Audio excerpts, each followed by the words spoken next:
and sell to these poorest of the poor country because there's no infrastructure to get road or rail there. And we offer free surgery and also education, training of medical staff, and partner with the local or the host nation to build up their surgical and anaesthetic services. So how long have you been travelling West Africa? You go on all these different ships, different ports, and you treat the needy and the vulnerable. How long have you both been doing this? 20 years. 20 years? Just over 20 years. And you take the time to do this out of your own holiday from work. Why do you do it? Well, because I'm indebted to the education in this country with all the qualification I get. And NHS is great. I love the NHS because without NHS, we see cases that we see in the low-income country. And I want to make use of my hand to help those people who have no way of helping themselves. Because the tumours, the deformities, not just a physical ailment, but it's being ostracised and die early, commit suicide because they've been ostracised by their family. When you're on the ship, you are seeing the very worst that the country can offer.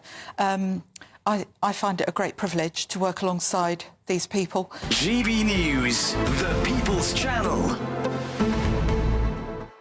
Hi there, I'm Michelle Dewberry and I'm going to take a second to tell you all about my show, Dubes & Co. We start off with the issues of the day. We then bring in both sides of the argument. We get rid of the disrespect. And then you throw me into the mix. And trust me, I'll tell it exactly how it is. And then, of course, the magic ingredient, you at home. We mix it all together and what have we got, in my opinion, the best debate show in town. Monday to Friday, 6 till 7 on GB News, Britain's news channel.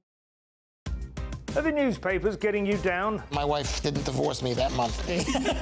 Struggling to separate the wheat from the chaff? I know that it's a bit of a circus at the best of times. Well, don't worry, Headliners has got you covered. We'll take the burden of reading the day's news, and if we get depressed, who cares? It's an occupational hazard, frankly. That's Headliners on GB News from 11 p.m. till midnight, and the following morning, 5 till 6 a.m. on GB News, the comedy channel. Nah, just kidding. Britain's news channel.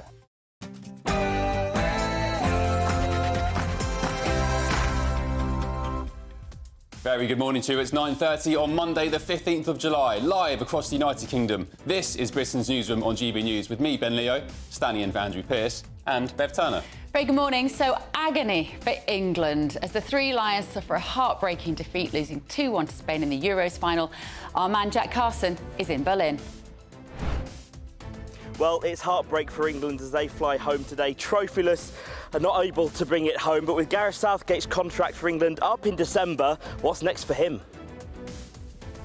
And US security failure. Donald Trump's security have been blasted for a catastrophic failure after the former president cheated death following that sniper's assassination attempt.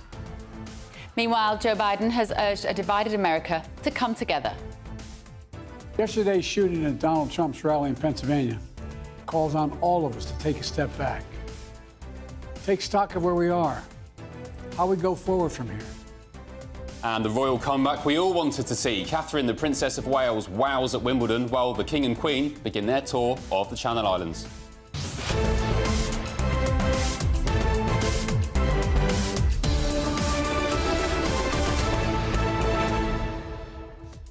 Football, Trump, Royals, great show between now and midday. Why do we do it to ourselves with football? I know. It was gutting, wasn't it? Absolutely gutting. I wasn't overly... It's sad and disappointing, but I wasn't overly gutted because subconsciously, I think, like many of you, I guess, at home, I kind of knew it was coming in a way.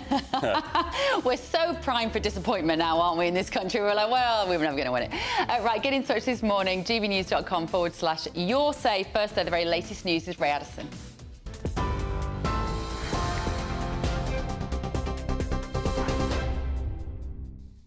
Thanks, guys. Good morning. It's 9:31, our top stories. And we start with some breaking news for you now. As you've been hearing, the King has written to Donald Trump after he survived an assassination attempt. It's understood that he condemned the violence, expressed his condolences for the victims and their families, and wished the former president and those injured a quick recovery.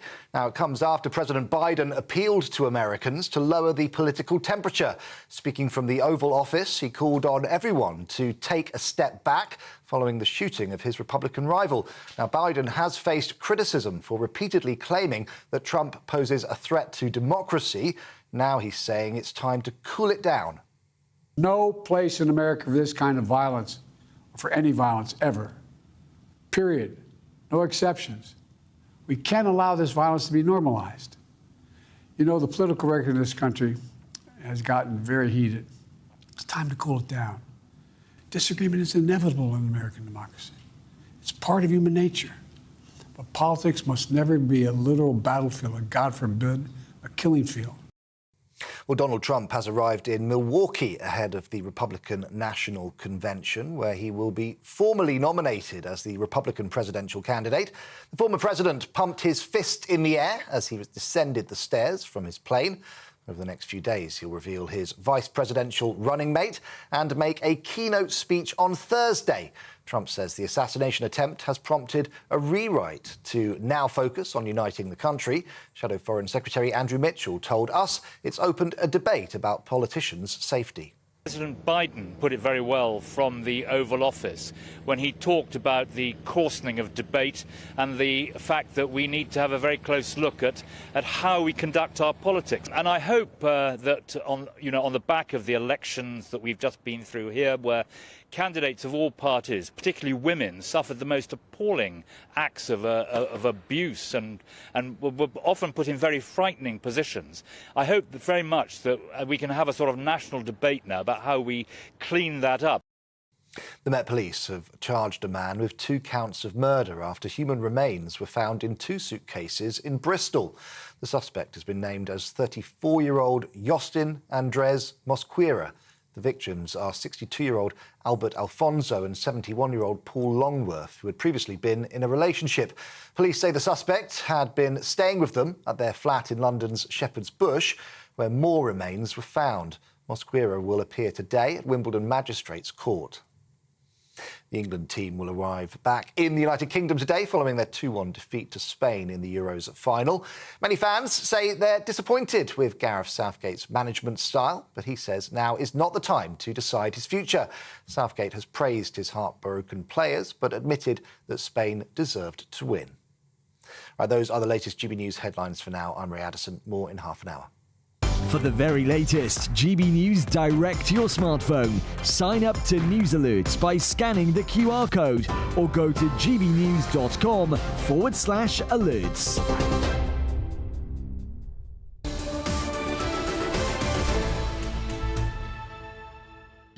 Very good morning. This is Britain's Newsroom. We're looking at the gbnews.com/your say. Keep your comments clean, please, this morning. Or we do find you entertaining. Do not read that last one out, Bev. Oh, it's hilarious. Well done, Sean. Very good. You got me and Ben for the next 4 days, because Andrew's on holiday this week.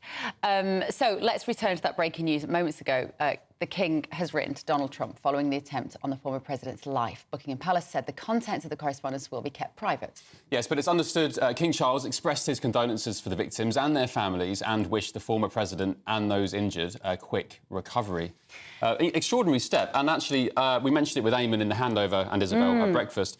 Melania Trump's statement, I thought, was amazing. I mean, I'm not sure if she wrote it personally. We assume she did. But just the wording of it, the call for unification, the description and the plea that an understanding that these politicians like Donald Trump, Joe Biden, whoever, Keir Starmer, Rishi Sunak, they've got a political identity which a lot of people buy into and then forget there's a human being behind the scenes. There's a family man. Exactly. There's someone who loves their music, who likes enjoying the things that you do at home, bike rides, walks in the countryside.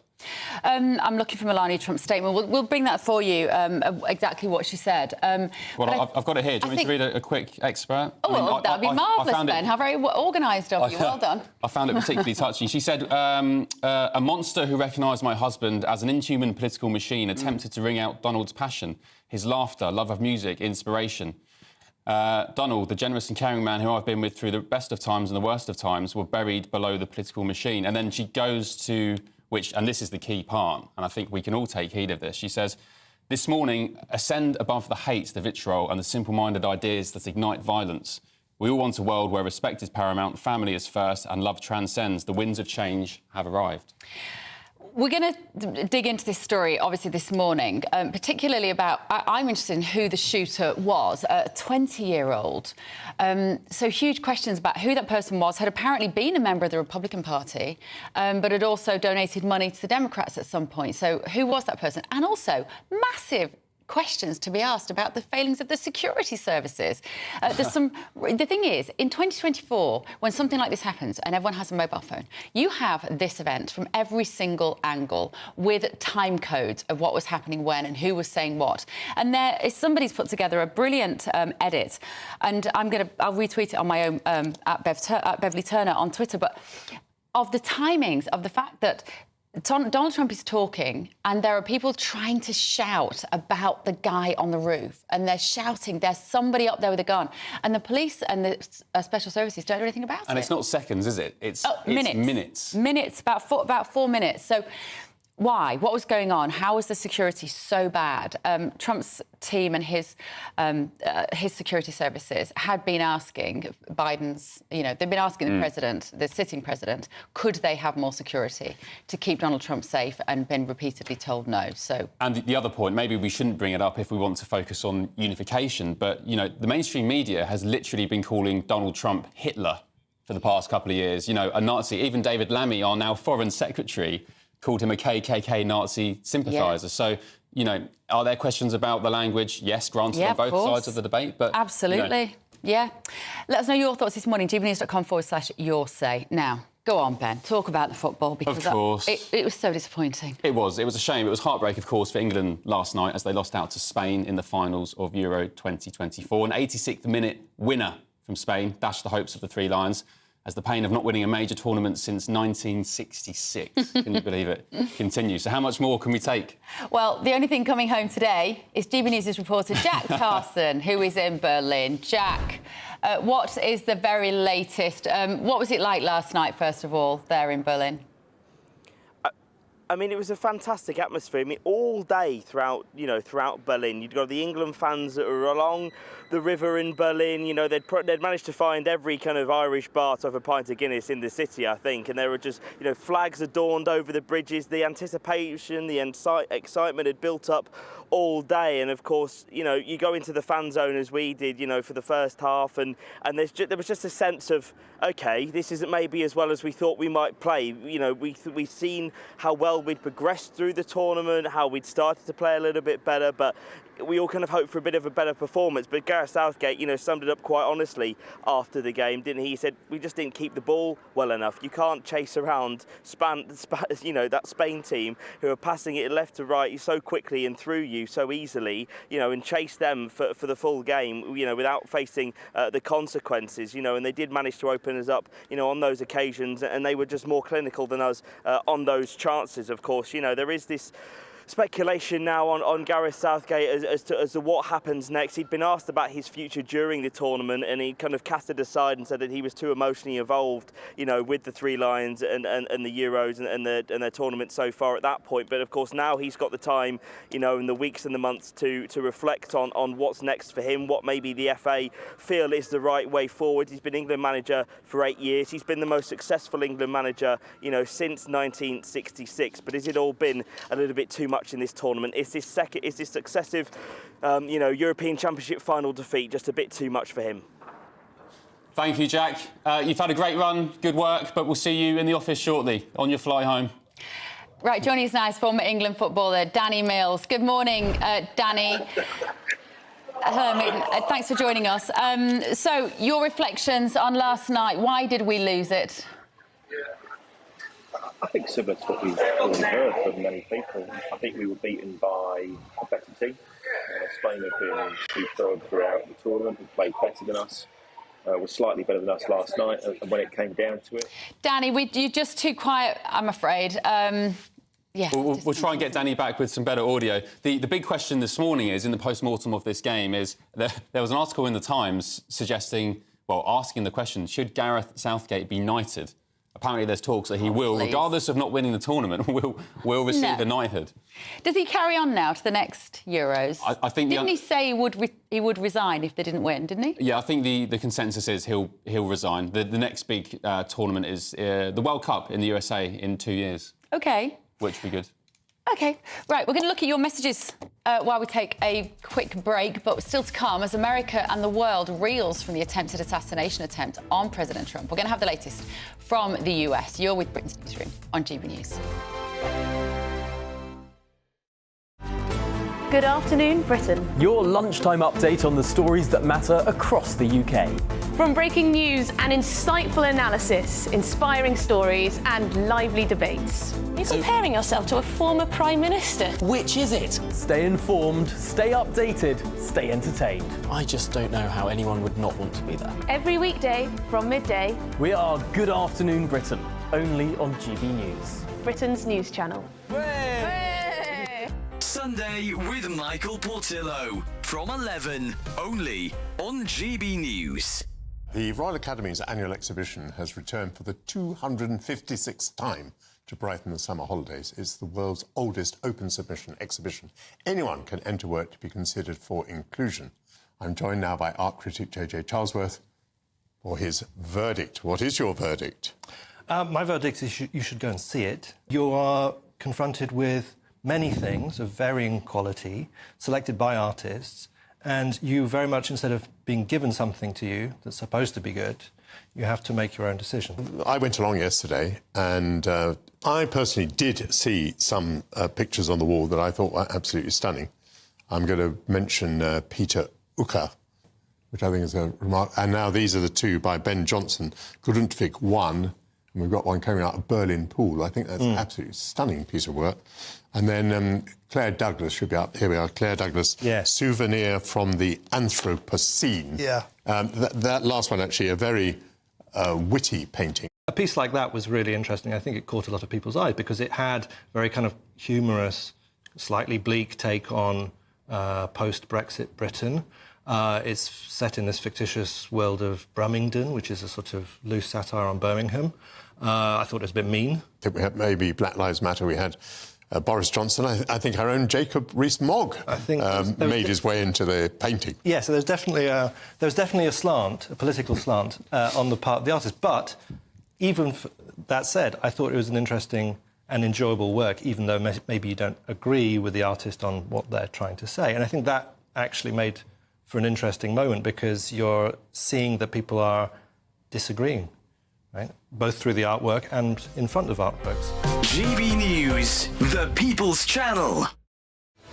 I'm Patrick Christie's. Every weeknight from 9, I bring you 2 hours of unmissable, explosive debate and headline-grabbing interviews. What impact has that had? We got death threats and the bomb threats on. As time passes, she could have saved Storm. You made my argument for me. My guests and I tackle the issues that really matter with a sharp take on every story. Went everywhere. Something practical could be done. Or I can become something different. Patrick Christie's tonight from 9 p.m. only on GB News, Britain's news channel.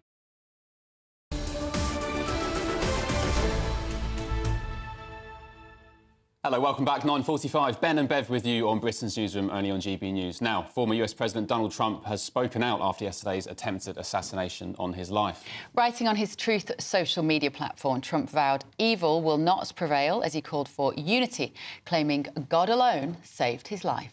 Joe Biden, the US president, also urged for America to, quote, lower the temperature after the Trump shooting. Disagreement is inevitable in American democracy.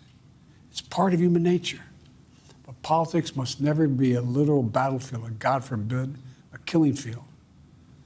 I believe politics ought to be an arena for peaceful debate, to pursue justice, to make decisions guided by the Declaration of Independence and our Constitution.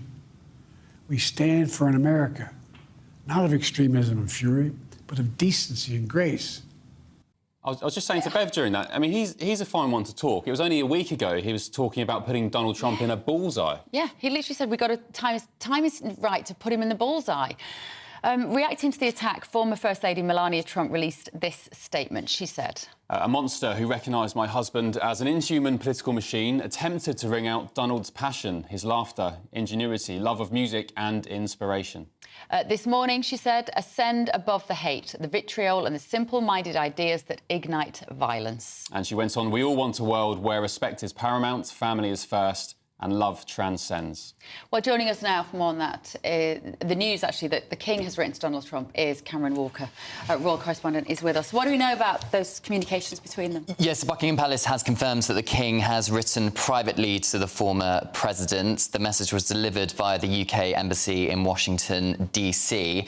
Now, although the details are remaining private, I do understand that the sentiments, as it's been described, are very similar to what Prime Minister Keir Starmer said to Donald Trump. So he condemns violence, expressed his condolences for the victims and their families of the others killed during the assassination attempt, and wished the former presidents and those injured a quick recovery. Now, although Buckingham Palace says it's remaining private, will Donald Trump decide to disclose what the King has told him? We'll have to perhaps wait and see. But of course, I think it was clearly an incredibly shocking incident. But the King is not the first monarch to have reacted to this. The King of Spain wrote a very heartfelt statement pretty soon after the attack, actually, where it was very similar, talking about kind of democracy being attacked and condemning the violence as well. So the King a little on the back foot here. But of course, I think Buckingham Palace takes things slowly when it comes to this, and of course it was a private message. Do you think the King would have had to have got permission from the Labour government, so Keir Starmer, David Lammy, perhaps, before doing this? I mean, yeah, I think everything would have gone through the Foreign Office, and it would have very much been towing the government line with something like this. This is kind of the power of soft diplomacy in action, really. I think it's very interesting how I understand that it is very similar to what the Prime Minister had told the President. He wouldn't go out on a whim. It would all be very carefully worded in consultation with David Lammy, Foreign Secretary, and Prime Minister Keir Starmer, and of course delivered via the embassy as well in Washington, so all very official. OK. Can we just reflect a little bit on the appearance of the Princess of Wales yesterday? Yes. Let's have some happy news. We will. Wearing a very similar coloured dress to yourself, Bev, actually. Not deliberate. Yeah, I mean, it was a £1,200 dress, but of course, the story is that, of course, it's only the second public appearance since the Princess's cancer diagnosis. The crowd's reaction when she entered Centre Court and just erupted into applause, a huge standing ovation for her. And I looked at Princess Charlotte, actually, during that moment, and her sister, Pippa Matthews, used to be Pippa Middleton, of course, and the admiration they had for the Princess of Wales was, I think, really beautiful moment, really, and the Princess carrying out her duties, patron of Wimbledon, of course, handing the trophy over to the winner, so very special moments for her. And she must be feeling so emotional, the Princess of Wales, so much of the time. She held it together really well there. You think she might have got a little tear in her eye when you're welcomed with that sort of warmth, wouldn't you? I think she looked amazing. I think she looked great at trooping the colour, but I think yesterday particularly she looked glowing and beautiful. Yeah, and I think it's a very positive sign to come, because I think, as you say, she did look glowing. I think she got rid of the nerves, as perhaps she had in trooping for the first public appearance. Tennis is a huge passion of hers, and Princess Charlotte as well. So I think it's a very positive sign as we get towards the summer, maybe a little bit more rest and recovery, and then maybe in the autumn we'll see her, but Kensington Palace not putting a time frame on it. Yeah. OK. Cameron Walker, royal correspondent, thank you very much. Let's speak now to Steve Gill, who's the former advisor to the Clinton and Bush administrations in the US. Good morning, Steve. Thank you for joining us this morning. Can I ask you, please, it kind of feels like not only did Donald Trump dodge a bullet, but the world and the US dodged a bullet, because if the worst had happened and he was killed over the weekend, could you foresee, like maybe I can or could have, a situation where you had literal civil war? You had Republicans and the MAGA group, the Antifa on the left side, going to the streets and settling this in violence, perhaps? Yeah, I think despite the fact that literally a thumb's width was the difference in Donald Trump, having a narrow escape and being killed, you didn't see Republicans marching into the streets, burning and looting the way we see so often in these moments of passion. So I don't think we are close to a armed civil war. But I do think it's interesting that when Joe Biden went and spoke last night again from the Oval Office, he gave a prepared speech by teleprompter, and it was recorded. And even though he had several mumbles and stumbles and referred to the bullet box instead of the ballot box as a way to handle things, that was the best they could do. They taped this, and he still couldn't get through a speech. But more importantly, in his speech about unity and lowering the temperature, he didn't actually take any action. He just, mumbled words. He didn't extend Secret Service protection to RFK Jr., for example. He didn't announce that they're going to extend more protection to Donald Trump. He didn't fire the head of the Secret Service. So it was all words, but no actual action. Steve, obviously all of the rhetoric around Trump in the last 12 months to 2 years has been this idea that there is a kind of a deep state ambition to stop him standing with all of the legal cases and all of the felonies that he's been accused of. And this very much now plays into that narrative, doesn't it? That this, we have no evidence of that, but that this could have been an attempt just to take him off the planet, never mind the ballot for November. But that will only surely galvanise his base to support him more. You know, I think that's an exactly great point.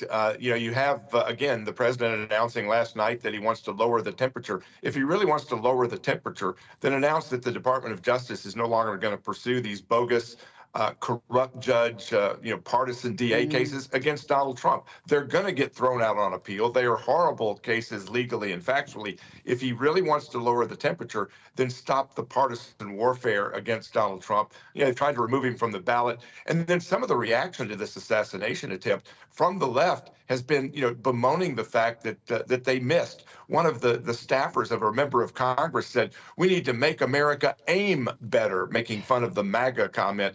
It is disgusting how the left has actually responded to this, and Trump, is taking it in stride. But Biden didn't condemn that last night either. Yeah, we had it this side of the pond too, Steve. Some, leftist extremists with similar comments on Twitter. Also, New York Mayor Eric Adams, one of his staffers, said something similar about shame he missed. Look, just very briefly, you're a former advisor to Clinton and Bush, what would your advice now be to, if you were giving it, to Trump's campaign? I think he's handled everything perfectly for the last 10 or 15 days. While the Democrats have been fighting over whether Biden should stay as their nominee or as president, he has been silent. If the other side, politically here or in Great Britain, is eating their own, just sit back and let them do it. Don't get involved in the fray. And I think he's handled that well. And I think you're going to see at the convention that starts tonight a very subdued Republican Party. OK, thank you, Steve. Steve Gill there from the US. Now, still to come, the aftermath of the Euros finals as the 58 years of hurt continues. Can we also mention the fact that obviously the women did win the Euros? It's remiss of us not to remind you of that. Don't go anywhere. Here's your weather. A brighter outlook with Box Solar, sponsors of weather on GB News.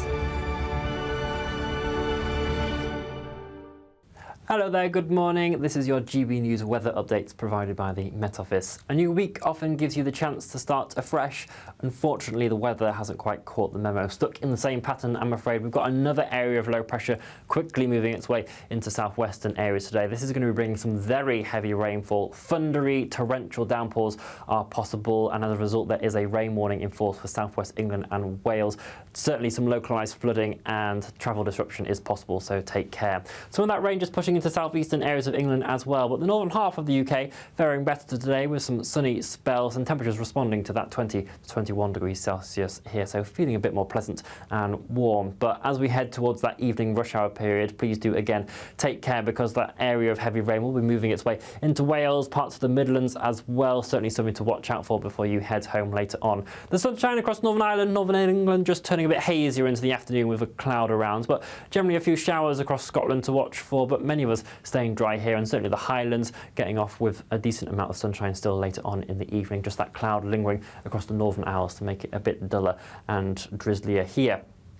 The area of rain will slowly push its way northwards, but in some ways grind to a halt across parts of North Wales into northern England over towards Yorkshire and the Humber as well. So some further downpours possible here during the overnight period. With all the cloud, though, it is going to be quite a mild night. Generally, temperatures holding around 13 to 15 degrees Celsius. That rain will just still be lingering around first thing on Tuesday, gradually pushing its way off towards the North Sea. And behind that, we will start to see some sunny spells and showers developing. Some of those showers, again, could be quite heavy, with the risk of further thunderstorms in there, particularly across the eastern portions of England and up towards Scotland as well. Temperatures tomorrow ranging between 18 and 23 degrees Celsius.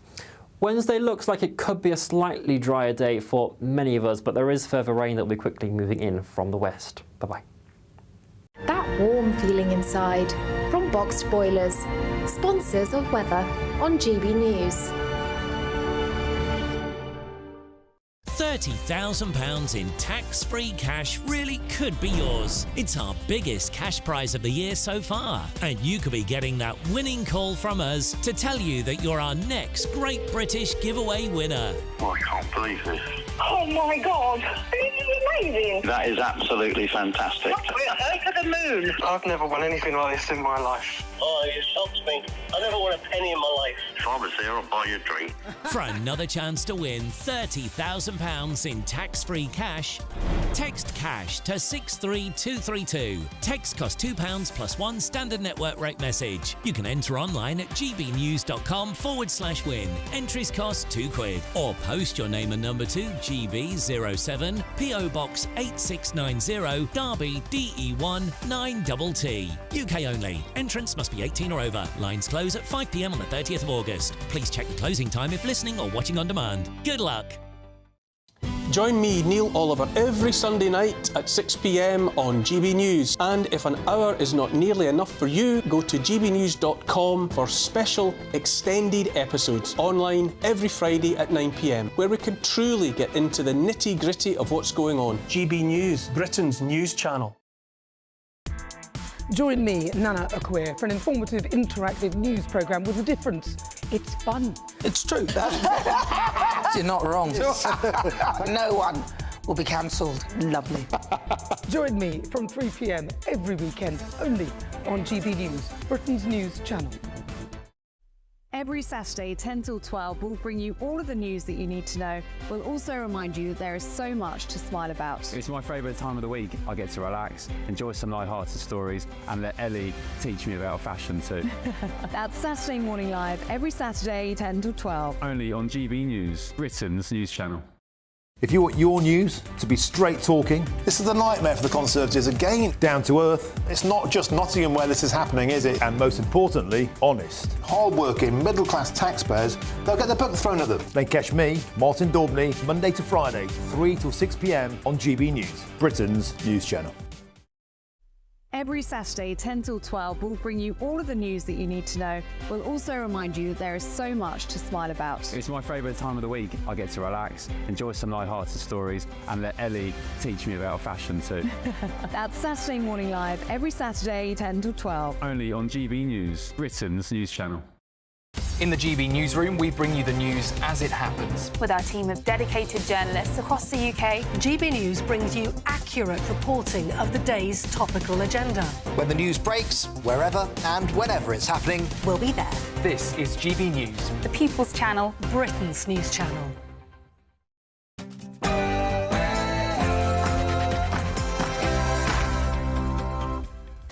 10 a.m. on Monday the 15th of July, live across the United Kingdom. This is Britain's Newsroom with Ben Leo standing in for Andrew Pearce and Bev Turner. Very good morning to you. Hope your head isn't feeling too sore. It was agony, of course, for England last night as the Three Lions suffered a heartbreaking defeat to Spain, losing 2-1 in the finals of Euro 2024. Our man on the ground, Jack Carson, is in Berlin. Yeah, well, of course, devastating result last night for England. They head home today, but Gareth Southgate's men have failed to win successive Euro finals. And what is his future with his contract up in December? And King Charles has written to Donald Trump as the former president cheated death following a sniper's assassination attempt. Meanwhile, Joe Biden has urged a divided America to come together. Yesterday's shooting at Donald Trump's rally in Pennsylvania calls on all of us to take a step back, take stock of where we are, how we go forward from here. And a lovely royal comeback. Catherine, the Princess of Wales, wowed at Wimbledon yesterday while the King and Queen begin their tour of the Channel Islands. Our reporter, Cameron Walker, has the latest. Yeah, an amazing reaction from the crowd at Wimbledon for the Princess of Wales. King and Queen in the Channel Islands today, but Buckingham Palace this morning announcing a royal tour of Australia and Samoa.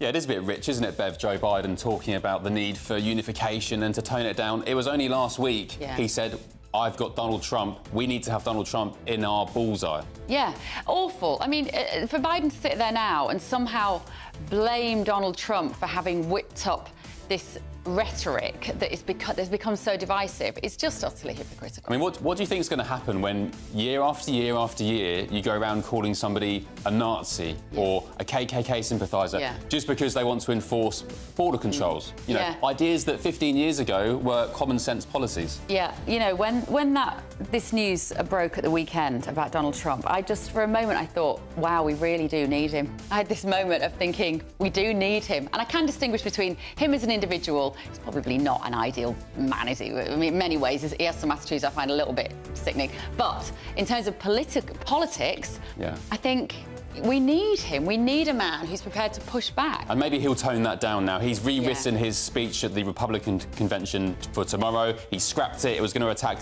Joe Biden. He's now toned it down, he said. But anyway, it's been a bit of a grim weekend. The sun's out. It's going to be a great action-packed show. Ray Addison has your news.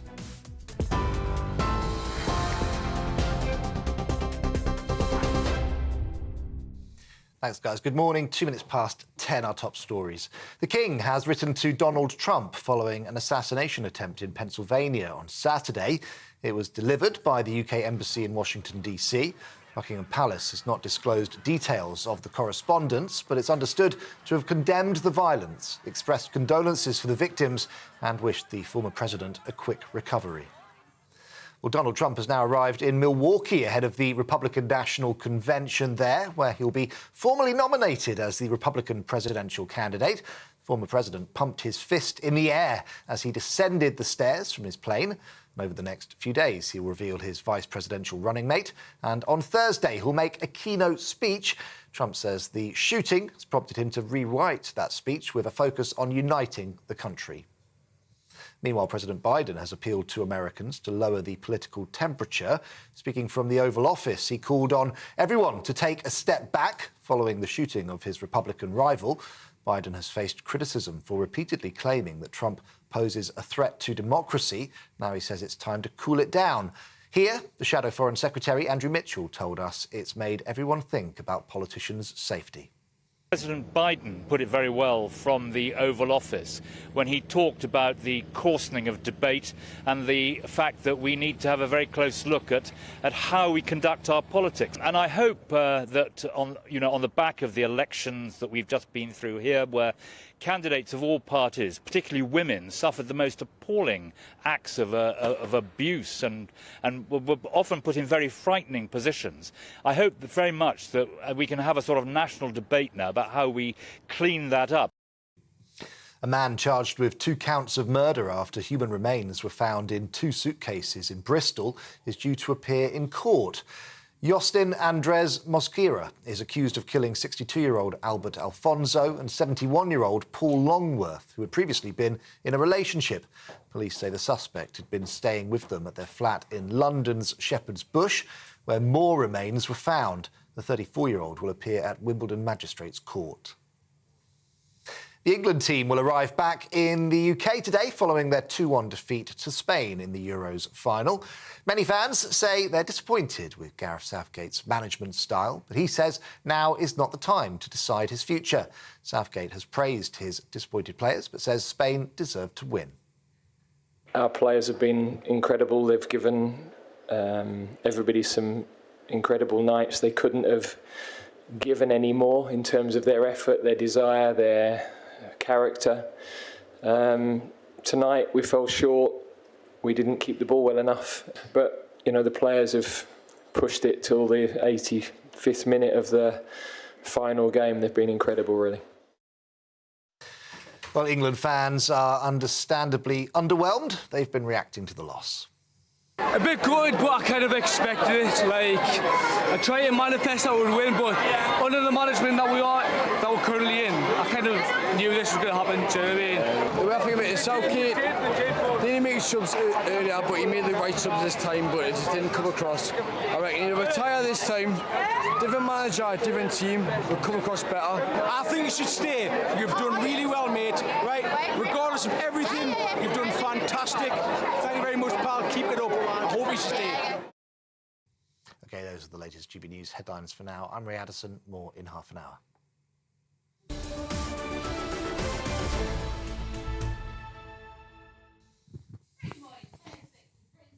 With me, Bev Turner, and Ben Leo all week. Very good morning to you. I know it's been a bit of a grim weekend. I mean, even before the Trump news and England losing, we had that extraordinary story about the suitcase discoveries, the body parts. Then we had the crossbow murders last week. Yes. It's been a bit of a grim couple of days. Bad news all round. As far as I'm aware, the sun, it was out this morning when I came into the studio, so a bit of positivity. It's going to be a good summer. Right, heartbreak for England, of course, last night. They lost out to Spain in the Euros 2024 final. Yes, of course, it was that 86th minute goal that dashed the Three Lions' hopes. And while football may not be coming home this time around, the team still managed to do us proud. But with manager Gareth Southgate's contract running out at the end of the year, is it time for him to step aside? Here's what he had to say after the match. We're proud of the group of players. They couldn't have given me any more. They couldn't have given the country any more. So ultimately, we lost to the better side, and we have to reflect on, how that happened. But it's very clear in my mind the game. As I said, for me the key was possession of the ball tonight, and we didn't have enough control. GB News reporter Jack Carson is live in Berlin. Jack, there's calls this morning for Gareth Southgate to be knighted. Can you believe it? Despite not winning the tournament, are the fans talking about that kind of thing on the ground over there? Well, I think before this tournament, there'd been calls for it when we got to the final back in 2021, hadn't there, of how successful he's been as England manager. I think maybe the nature of this tournament, the criticisms that he's had throughout this tournament, maybe those calls aren't as reflected over here. Maybe I think on the whole, in time when we look back, this has been such a successful period for England. We'd gone from, I think, after from losing to Iceland in 2016 in that Euros, we didn't really know where to look, and Gareth Southgate is completely, with the players and the quality of the players that have come through in the last few years, been able to utilise those players to make us, the most successful team in recent times. But of course, success ultimately comes from what you win at the end of the day, and Southgate, has got to successive European Championship finals now, has still not been able to get us over the line, had changed maybe, different things in the final, had brought on Ollie Watkins earlier. Throughout the tournament, he'd been criticised, of course, for not bringing on the substitutes earlier enough. He'd made those changes earlier, and that had got a positive impact on the game. Cole Palmer, of course, had got a positive impact on the game, equalising for us. But England didn't really look like the team that they'd grown to be throughout the tournament. They didn't look like the team that we'd seen, at times against the Netherlands, where we looked really good. But here in Berlin, where of course they're already starting to take down the stadium here, as you can see, the England team are heading home heading home with a loser's medal. In terms of the group of players, Ollie Watkins has been, clear about how much, Southgate's been a help for him, how much of a close-knit squad, the togetherness they're feeling. Harry Kane talked about after the game, particularly around the way that these players wanted to do this for Gareth Southgate, and that he deserved it as much as, of course, all the England fans back home. Luke Shaw apologised to the fans back home in his post-match press conference as well. So there's certainly now time. Gareth Southgate's contract isn't up until December. I'm sure that him and the FA will have conversations over the next few months, but it is still unclear what is next for England's manager. OK, all right. Thank you, Jack. Jack Carson, can I just ask you a question? How have you enjoyed being out there this week? Has it been brilliant when you've not been talking to GB News on the telly? It's been the best experience of my life. Oh. And obviously, we've not got into any games, and I've not had tickets for any games, but genuinely, for these kind of tournaments, you don't need to, because the day, all throughout the day, yesterday in Dusseldorf, in Dortmund, the atmosphere is so special. The atmosphere is so much fun. It's been a fantastic experience, fantastic weather. I've got a nice tan, so it's been a good week. Thank you, Jay. You've done a great job. Right, football broadcaster Chris Scudder also joins us. Are you in Berlin as well, Chris? I am, yeah, not far from Jack, actually. Just trying to get my voice back from last night. It was so disappointing, trust me, and enormous amount of England fans. They outnumbered the Spanish in Berlin by about 10-1. It was almost the opposite of what we had in the semi-final when the Dutch outnumbered the English. But, we're such a patriotic nation when it comes to our football. It's an obsession, a dream to finally win something. And to concede that goal so late on when the game seemed to be going back in England's favour was absolutely gutting. Trust me, it was the scenes when we scored. I was in the huge fan zone, which was nearly all English with a few Spanish. It was extraordinary. Beer, bodies flying everywhere. We all thought it was coming home at that moment, and then.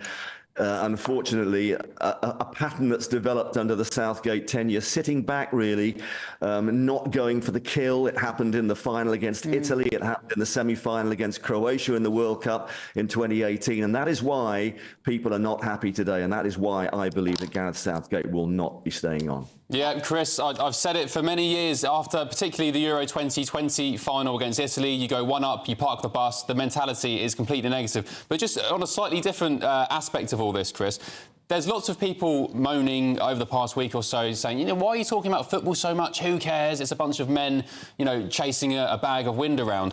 I don't need explaining why sport moves people so much. But what is it about sport and football in particular on this occasion that gets people so excited, so passionate, and really touches us?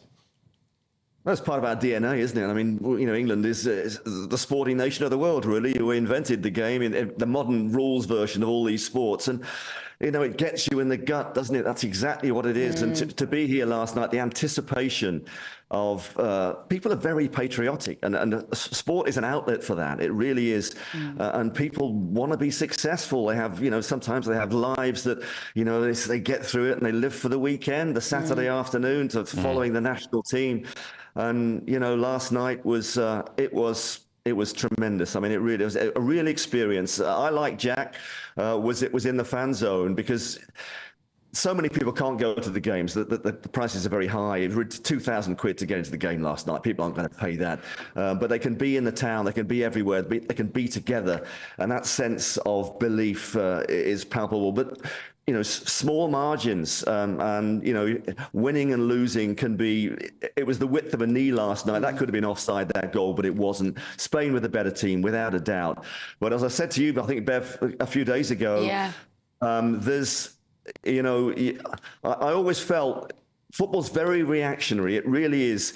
It's a results business. If you don't win, watch out. And that's what we've got this morning. England didn't play well through the tournament, and people were saying it doesn't. If we win, I can guarantee you, if England had got over the line last night, jammily, by luck, would have been having a very different conversation. But they lost the game, and you can see the look on the Prince of Wales' face there. That it's when you lose, you have questions to answer, and that's where Gareth Southgate is. England have not played well in this tournament.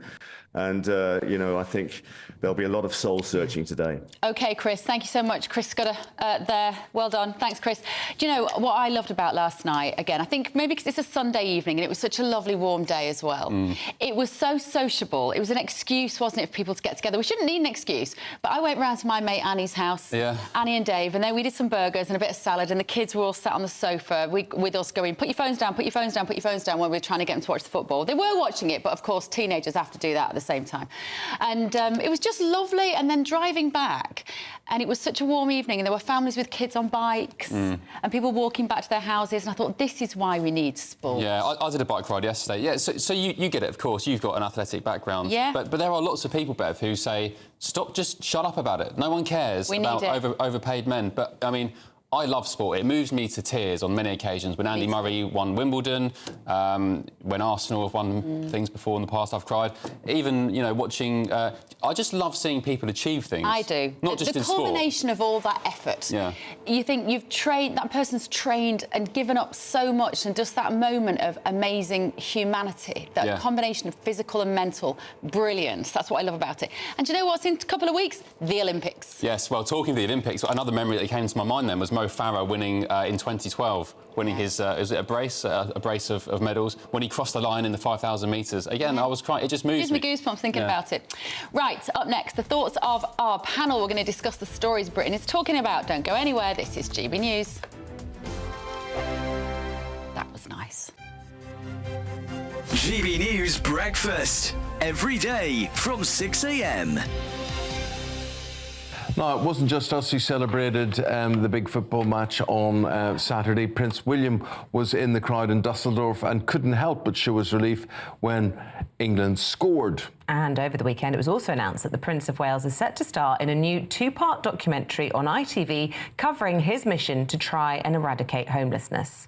Well, let's talk about this and much, much more with Angela Levin, royal biographer, who joins us in the studio. I'm glad to hear that this documentary's been made, Angela, because I worried that he made this big announcement about homelessness, and I thought, goodness me, here is somebody who could maybe do something about this. And then it's all seemed to have gone quiet. He's been very busy with it, actually. He's gone all over the country to see different areas and how they have been, and to try and change people's attitude to homelessness, that they're people who need help and want to get back into a normal life. I think it was 2009, he slept out in the street to see for himself what it was like. And he also helps people who are selling the magazines, the big issue. So I think he was actually just covering the basic about what it was like for him and how he can now help other people. He and Catherine are putting £3 million straight away into that, and it's going to be... Where does that money come from? Their own foundation, you know. Oh, yeah. Yeah, so they're not taking it from our tax or anybody else's. He wants to do this so badly because of his mother. You know, she took them to see people who were homeless, and even if he can't do everyone, he can help people be kind and understanding. GB News, the People's Channel. In the GB Newsroom, we bring you the news as it happens. With our team of dedicated journalists across the UK, GB News brings you accurate reporting of the day's topical agenda. When the news breaks, wherever and whenever it's happening, we'll be there. This is GB News, the People's Channel, Britain's news channel.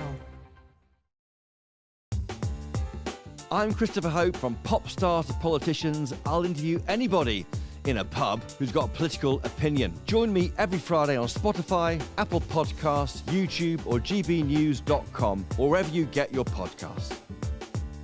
This is GB News, the People's Channel. We're proud to be GB News, the People's Channel. And as you know, we always love to hear your views. Now, there's a new way of getting in touch with us at gbnews.com/yoursay. By commenting, you can be part of a live conversation and join our GB News community. You can even talk to me, Bev Turner, or any of the members of the GB News family.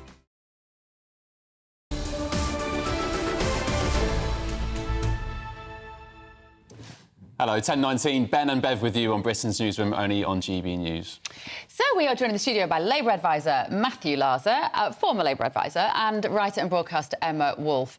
Right, Matthew, where do you want to start? Should we start with this incredible wedding? The Ambanis, the sort of richest, most expensive wedding in the world. It's all over the papers, not least because it's a great picture story. So apparently, I mean, estimates vary, but the estimate is it cost £563 million.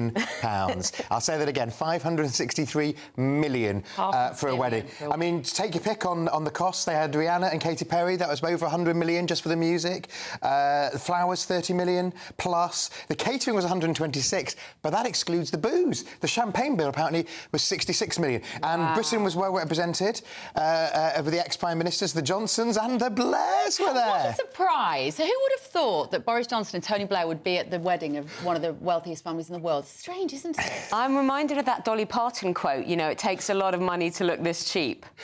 It seems to me the more money you spend, the more tasteless it all becomes, because looking at, I don't know who the Ambanis are, but looking at the photos of this, the dripping gold and all of that, So, just for context, this wasn't just a one-off wedding on a Saturday night. This has been going on for months. I think at least since the start of the year. They've been having massive pre-parties. You mentioned Rihanna. They paid her $5 million to perform. Justin Bieber was there last week. He got $10 million to perform. And I'm not sure if we've got a picture of Boris Johnson and Carrie, have we? Carrie looking wonderful. She took all the kids. Oh, really? She had all 3 babies at the wedding. Can you think of anything worse, Emma, than taking 3 toddlers to a wedding with you? Absolutely. Oh, toddlers and weddings do not mix. But how she lets Boris go out in this stuff is just hilarious. I mean, say what you like about the Blairs, at least they had an iron.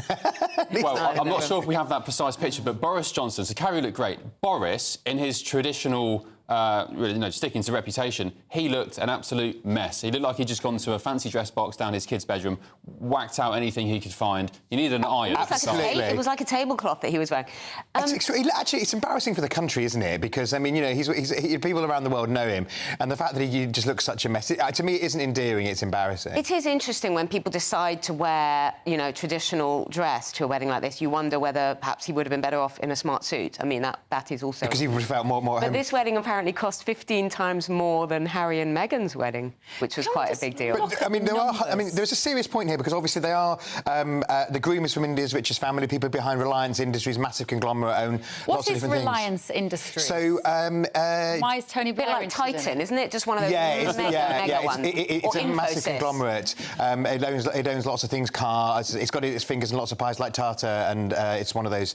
But there are 119 million people in India who rely on the free rice ration from the government. Yeah. So you'd think that maybe you could have scaled it back a little bit and done something to give back. I think it sticks a little bit in the core. I think it's absolutely obscene, bearing in mind the backdrop to India's poverty. Oh, it's a petrochemical business. There you go. Oh, right, there we go. There we go. So, all very... lots of money there. Oh, yeah, but do you remember also, the Reliance... yeah. There's all the Blairs like hanging out at this big petrochemical industries. Yeah. Whilst coming that's over where it here comes and from, telling us we need to just... And she's from pharmaceuticals. Build over all of our the pharmaceuticals and the oil industry. Well, and how many let's not get you started. I have nothing. How many private jets? I think it was 100 private jets were flown out to Mumbai for some of these. From the liberal elite, which included Zuckerberg, Bill Gates, who are all telling us we have to give up our farmland, put massive solar farms across our farmland. I can't bear the hypocrisy. I mean, this is just to finish off on this. This is what people were saying during the election period. It is the uni party. You've got red, you've got blue, but behind the scenes, it's the same team. Look, I think the same manager. Yeah, and we saw Blair had his massive conference last week, which was pre-scheduled before the election, Future of Britain, giving us his 2 pennyworth, more than his 2 pennyworth, on what the future of the country should be. If it just sticks in the core a little bit, then they jet out. I don't know whether the Blairs went in a private jet, but they jetted out. They weren't on EasyJet, were they? They jetted out and do that, and it does fuel people who think that that everybody's in hock to the super rich. And Matthew, especially when you're like a family and you're being told that you're one flight, you're one holiday to Spain in the summer that you've saved up for on EasyJet, is all right. Not okay. Yeah, on EasyJet, exactly, with your knees under your chin. Oh. Honestly. There you go, now we feel better, don't we? Would we have gone if we'd been invited? Right. No. Kemi Badenoch for Tory leadership, Emma. Yeah, I'm very behind. Well, I've always thought that Kemi Badenoch is a good egg. Absolute good egg, one of the stars of the Conservative Party. And I think this is a time now, stop the post-mortems and the pre-mortems and the infighting and the embarrassment, the navel-gazing of the Conservative Party. She's done a lot of it. Braverman has been doing a lot of it. I think now, use this time. They're in opposition now for 5 years, as far as we know. There is still an appetite. There is still an appetite in this country for a proper centre-right alternative. Use this time to rebuild, to come together, because it has to stop this pulling each other apart, tearing the party apart. OK, they're on a very, very, they got 121 seats. I think so. But they can still, they can use this time. But Kemi Badenoch is absolutely brilliant. It would be great to have a female leader, a black leader, someone outspoken, someone fiercely intelligent. Go for it. Emma, you make a good point. And I'm her campaign manager, of course. Absolutely. the need for a centre-right or, right-wing policies. But, Matthew Lazar, why don't these Tory wets, the One Nation Tories, get it, even after the obliteration? Well, they would argue... They're still warning, don't go to the right. Well, 73 Lib Dems, they've got... there is an argument that moving to the right won't be the answer.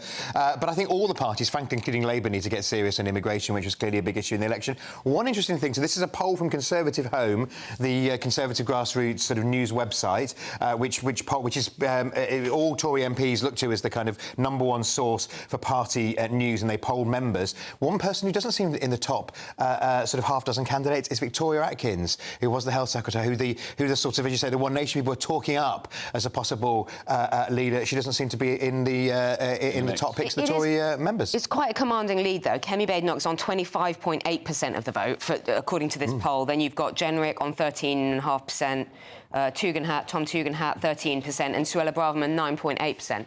So it does look like Kemi's far, sort of out in front at the moment. But Tugendhat seems to be the candidate that the centre-left of the Tory party are coalescing around, and Atkins seems to be slipping away a little bit. Why is there a centre-left in the Conservative Party?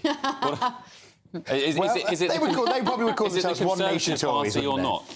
What is this centre-left of the Conservative Party? No, quite. Well, you know, I mean, again, there is an argument, you know, that the Tories need to reach out. That over 50% of people voted for the parties of the centre-left. If you stick the Labour, Lib Dems, and the Greens together, clearly in that space. I think people just didn't vote. The turnout was dire. Labour's vote share was dire. People didn't vote. They've become so disillusioned with, again, I say it, this uni party that that we're seeing and we've experienced the last couple of years. Massively disillusioned. Whoever wins, one of the big things is to get Tory voters who stayed at home to come out and vote again. So certainly they need to inspire them in a way that Sunak did. It's not hard. Just sort immigration out. Well, why can everyone see it and the people that matter don't? Ben Leo for leader.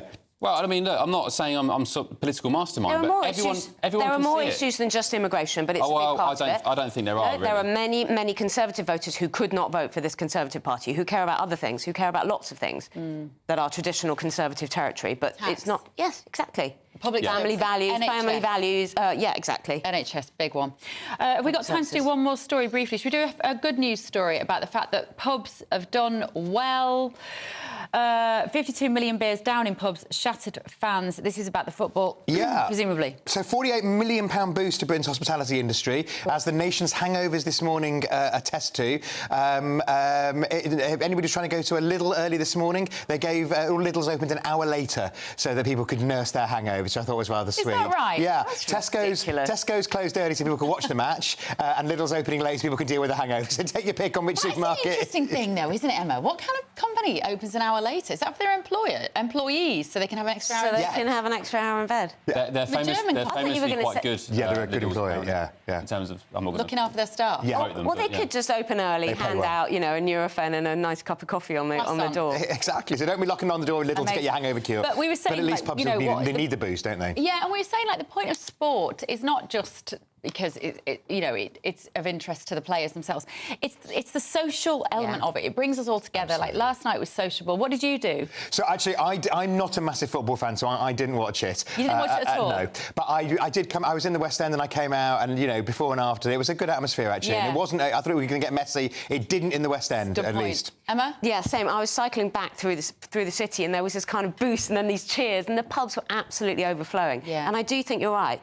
Such a low turnout of the election, but the country is divided and horrible and angry and upset and broken and bad summer. We needed something to bring us together. One thing we've not mentioned, which we're running out of time before the news, but maybe we can come back to it. But Sadiq Khan, there were no public screenings of the football last night in London. Can you imagine any major city in the world where your country is playing in a major international final? There were where the screens mayor... around. I was leaving this studio in the afternoon. There was a screen on Paddington. There was a screen on, you know, the area. A TV or a giant of fans? I'm talking about fans. There was no fan zone for Trafalgar Square. But there were some big public screens around, just on like small screens and stuff. I think, but these screens are always here at Paddington Base. They were showing the Wimbledon in the afternoon, and they were going to show the football a bit later. To the mayor putting on. And also, you had the Met tweeting about dispersal orders hours before the game, saying if anyone's in central London drinking or this and that, you know, you're going to be in trouble. Shame they didn't apply the same sort of standards to pro-Palestine. I've been told that you can't talk about Boris Johnson without me straightening your collar. Oh, I'm sorry. You can't talk about That's Boris's outrageous. clothes without... There we go. I've let the side... I'll put my collar straighteners in next week. I promise.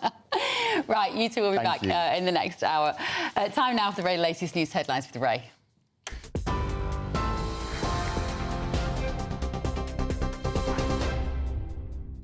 Cheers, guys. Exactly 10:30. Top stories. The King has written to Donald Trump following an assassination attempt in Pennsylvania on Saturday. The message was delivered by the UK Embassy in Washington, D.C.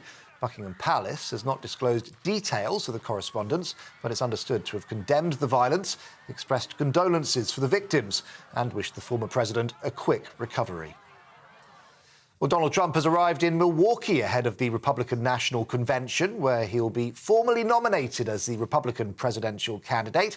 Over the next few days, he'll reveal his vice presidential running mate and on Thursday make a keynote speech. Trump says the shooting has prompted him to focus on uniting the country. President Biden has appealed to Americans to lower the political temperature following the attempted assassination.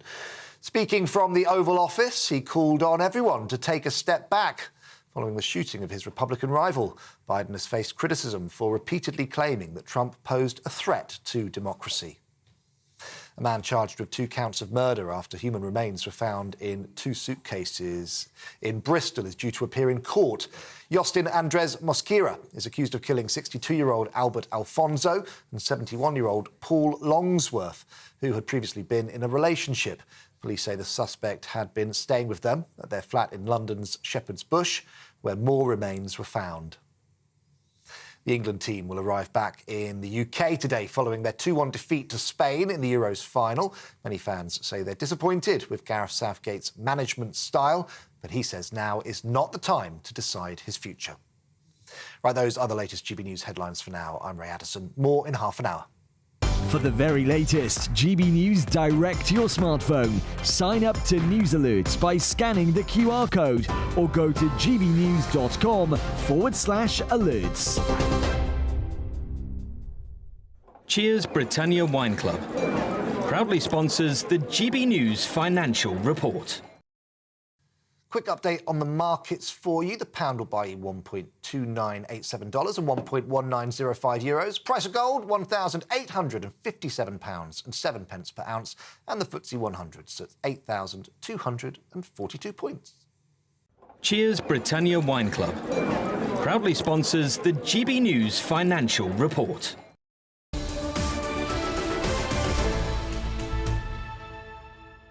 Still to come, Catherine, the Princess of Wales, made her comeback yesterday at Wimbledon. We're going to have the latest on that. This is Britain's Newsroom on GB News.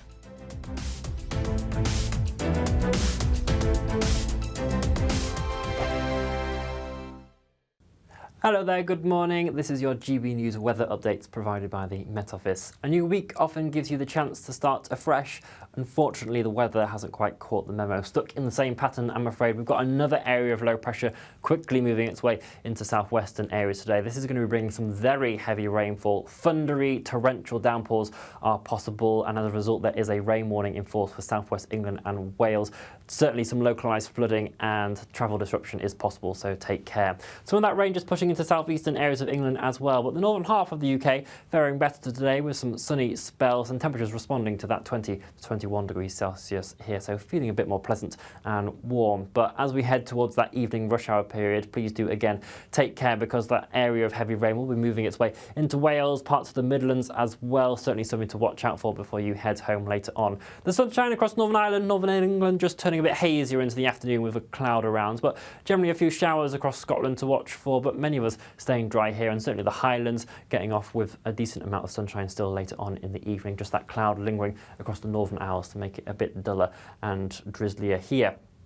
The area of rain will slowly push its way northwards, but in some ways grind to a halt across parts of North Wales into northern England over towards Yorkshire and the Humber as well. So some further downpours possible here during the overnight period. With all the cloud, though, it is going to be quite a mild night. Generally temperatures holding around 13 to 15 degrees Celsius. That rain will just still be lingering around first thing on Tuesday, gradually pushing its way off towards the North Sea. And behind that, we will start to see some sunny spells and showers developing. Some of those showers, again, could be quite heavy, with the risk of further thunderstorms in there, particularly across the eastern portions of England and up towards Scotland as well. Temperatures tomorrow ranging between 18 and 23 degrees Celsius. Wednesday looks like it could be a slightly drier day for many of us, but there is further rain that will be quickly moving in from the west. Bye-bye. The latest GB News travel. Good morning, I'm Russell Holding. On the M60 in Greater Manchester, there's a lane closed where there's an accident on the anti-clockwise exit at Junction 5, the Princess Parkway, causing delays towards there from Junction 6 at Sale. In Carmarthenshire, the A483 is partly blocked by an accident at Llanderbeer, causing delays. Train services are suspended between Swansea and both Carmarthen and Llanwrtyd because of a signalling problem at Llanelli. Southern Rail services are suspended between Watford Junction and Clapham Junction because of overhead line problems. In London, the South Circular is partly blocked by an accident at Tulse Hill, causing queues. In Kent, the A21 is closed northbound from Tunbridge to Sevenoaks for emergency repairs, causing long delays.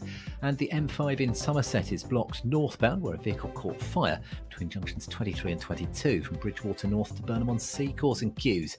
That's the latest. You can stay up to date throughout the day by visiting our website, gbnews.com.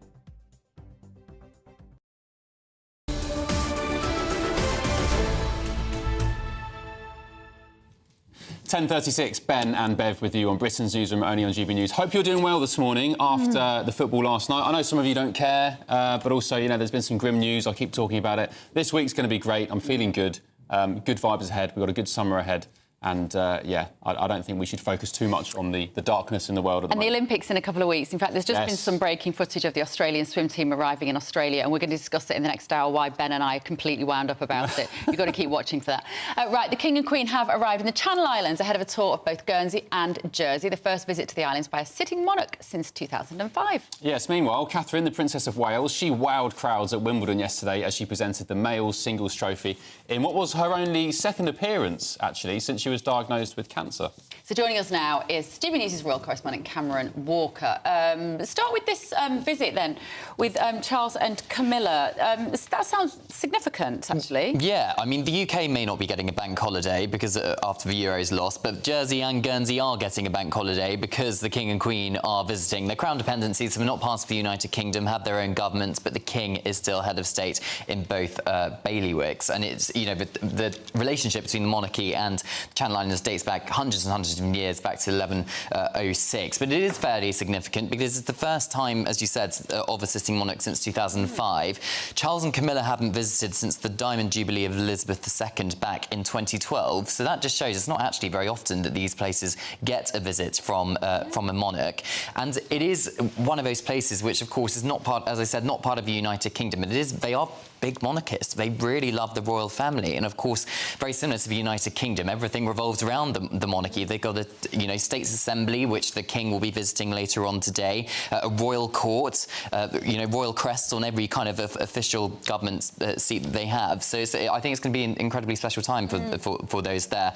But weather forecast looks horrific. So lots of people go to Jersey and Guernsey for great weather. Not as the King and Queen have clearly brought the bad weather with them, I'm afraid. Cameron, in January, the Australian government indicated that it was going to put a proposal to hold a referendum on the monarchy on hold. They wanted to, well, the idea was that they were going to vote on whether to remove King Charles as the head of state. Do you think this has anything to do, the tour of Australia coming up, has anything to do with that, trying to shore up relations? Yeah, so Buckingham Palace have confirmed that the King and Queen will be travelling to Australia in October alongside Samoa. Skipping out New Zealand, though, that is because of the King's cancer diagnosis. Doctors being really cautious and about the King's health, and usually they'd be doing like 8 engagements a day. That's all being scaled back for the King to be in Australia. But in terms of the referendum, I think one of the reasons that the King has to be kind of physically there to be seen and to be believed and to shore up support. We saw that when William and Catherine went with George and Charlotte when they were babies to Australia and New Zealand. It shored up support for the monarchy.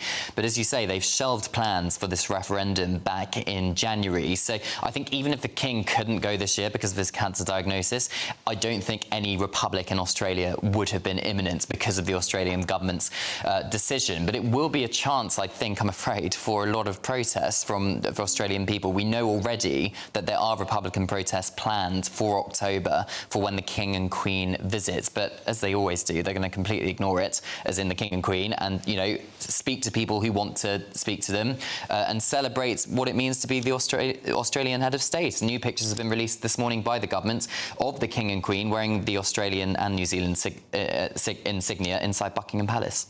It was a sporty weekend for the royals, wasn't it? William and George at the Euros final. Yeah. Didn't George look good?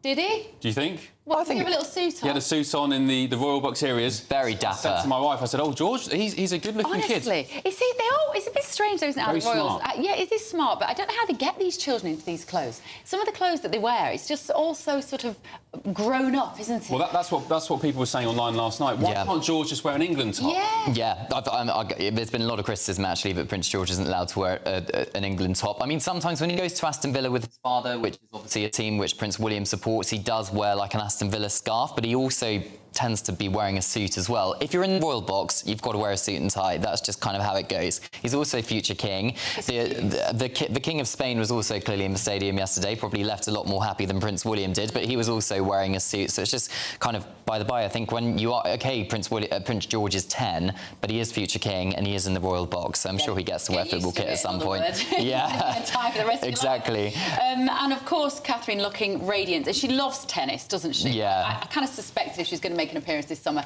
it would be at the men's final. Yeah, and she's patron of the All England Lawn Tennis and Croquet Club. She presented, as you see, Carlos Alcaraz with the winner's trophy. Princess Charlotte had a great day out as well. Princess Catherine revealing that Princess Charlotte had been practicing her tennis the day before they arrived. She was also gifted Barbora Krejcikova's winning rackets from the ladies' singles the day before. But the standing ovation, which you can see on your screens now, that the Princess of Wales got when she arrived at Centre Court was just spectacular. Only her second public appearance since that cancer diagnosis. And I think both Princess Charlotte and her sister Pippa Matthews looked up at Catherine in admiration at this moment. So it was really special. So does Princess Charlotte play tennis? She does, yeah. Yeah, so she does the kind of behind the scenes. It's one of her passions. What if you had a tennis court in the garden of every house you own? You've got no excuse. Yeah, and also Kate's very sporty as well, so she would be forcing her kids to do sport. Yeah. Are we expecting any more public appearances from Catherine in the near future? Not in the near future. I suspect she's going to take the summer out and then perhaps she'll be back up and running in September, October time, but Kensington Palace not putting a time frame on it. A lot of people saying online actually this morning that a bit sad for Prince Louis, who's been kind of barred from all public appearances recently. We saw him achieving the colour, but he didn't get a treat at the tennis or at the football. The thing is, he's so much younger, isn't he? And he's clearly a bit of a live wire. I mean, I think their children do incredibly well to sit still at these long events. They have to sit there with no iPhone to play with or an iPad. It always surprises me. Like, their behaviour is outstanding, those children. I don't know how they do it, really. Yeah, it absolutely is. And if you remember back to the Platinum Jubilee when Prince Louis had a little bit of a tantrum in the royal box during the procession, Princess Catherine kind of very calmly told him off, but she didn't. And it kind of, you know, did the trick, really. It was very subtle. And I think Prince Louis, as you say, very young. I'm sure he'll do more public engagements as he gets older, as Princess Charlotte and Prince George are. Lovely kids. Yeah. Thank you, Cameron. Right, keep your thoughts coming this morning. gbnews.com/your say. We're going to be hearing shortly from a former strategist to Donald Trump on how the former president is doing after that quite extraordinary attempt on his life at the weekend, and so many talking points surrounding it. You know, the rhetoric leading up to the incident, how we should move forward from this. I mean, the security services. The questions about how that shooter was able to be, how that threat was not neutralised, let's put it that way, whilst lay on the roof of that building for such a long period of time. Lots of questions to be asked and answered. Coming up on Britain's Newsroom. Back in a sec.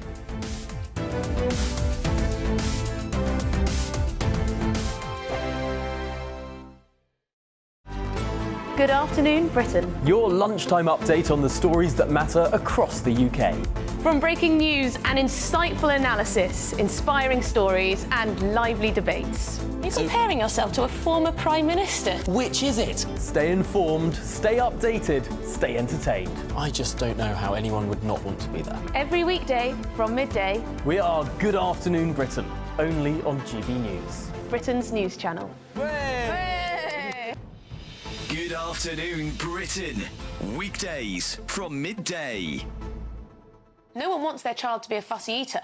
But what is the secret to expanding your child's culinary horizons? Is there a way to get kids away from the kids' menu, the fish fingers, the chips? Joining us now is the UK's top-selling author of children's cookery books, Annabelle Carmel. Good morning, Annabelle. Thank you. So lovely to be here. So, first of all, what's the issue with kids just having the traditional easy meals like fish fingers, you know, chips, beans? It really depends if they've got preservatives in them, if they're full of salt. So I like to make them myself, and it's really easy. So I make my own chicken glazed nuggets, and super easy to make using proper pieces of chicken.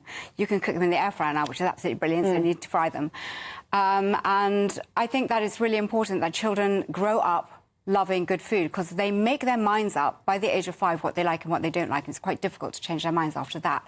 But it's good to know that fussy eating is genetic. It's not to do with your cooking. Oh, that's not to say that you can't do something about it. So I've written many, many books, and I have an app with 1,000 recipes on it, and a lot of how to make your own junk food, how to make your own isolis out of fresh fruit. Yes. How to make your own pizzas. I make the most amazing homemade pizza. I actually brought you some cookies here. So these are your books here. So my first cookbook, that's for how old children? That's from the age of 1. OK, and you've got a weaning one at the end, the baby one? Yes, that's my very first book. I lost my first child It was really sad. She died at the age of 3 months. And my second child was the world's worst eater.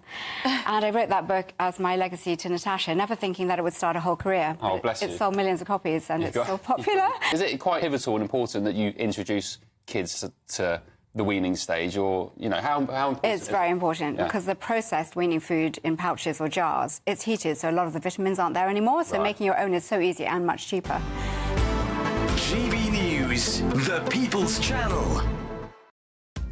Are the newspapers getting you down? My wife didn't divorce me that month. Struggling to separate the wheat from the chaff? I know that it's a bit of a circus at the best of times. Well, don't worry, Headliners has got you covered. We'll take the burden of reading the day's news, and if we get depressed, who cares? It's an occupational hazard, frankly. That's Headliners on GB News from 11 p.m. till midnight, and the following morning, 5 till 6 a.m. on GB News, the comedy channel. Nah, just kidding. Britain's news channel.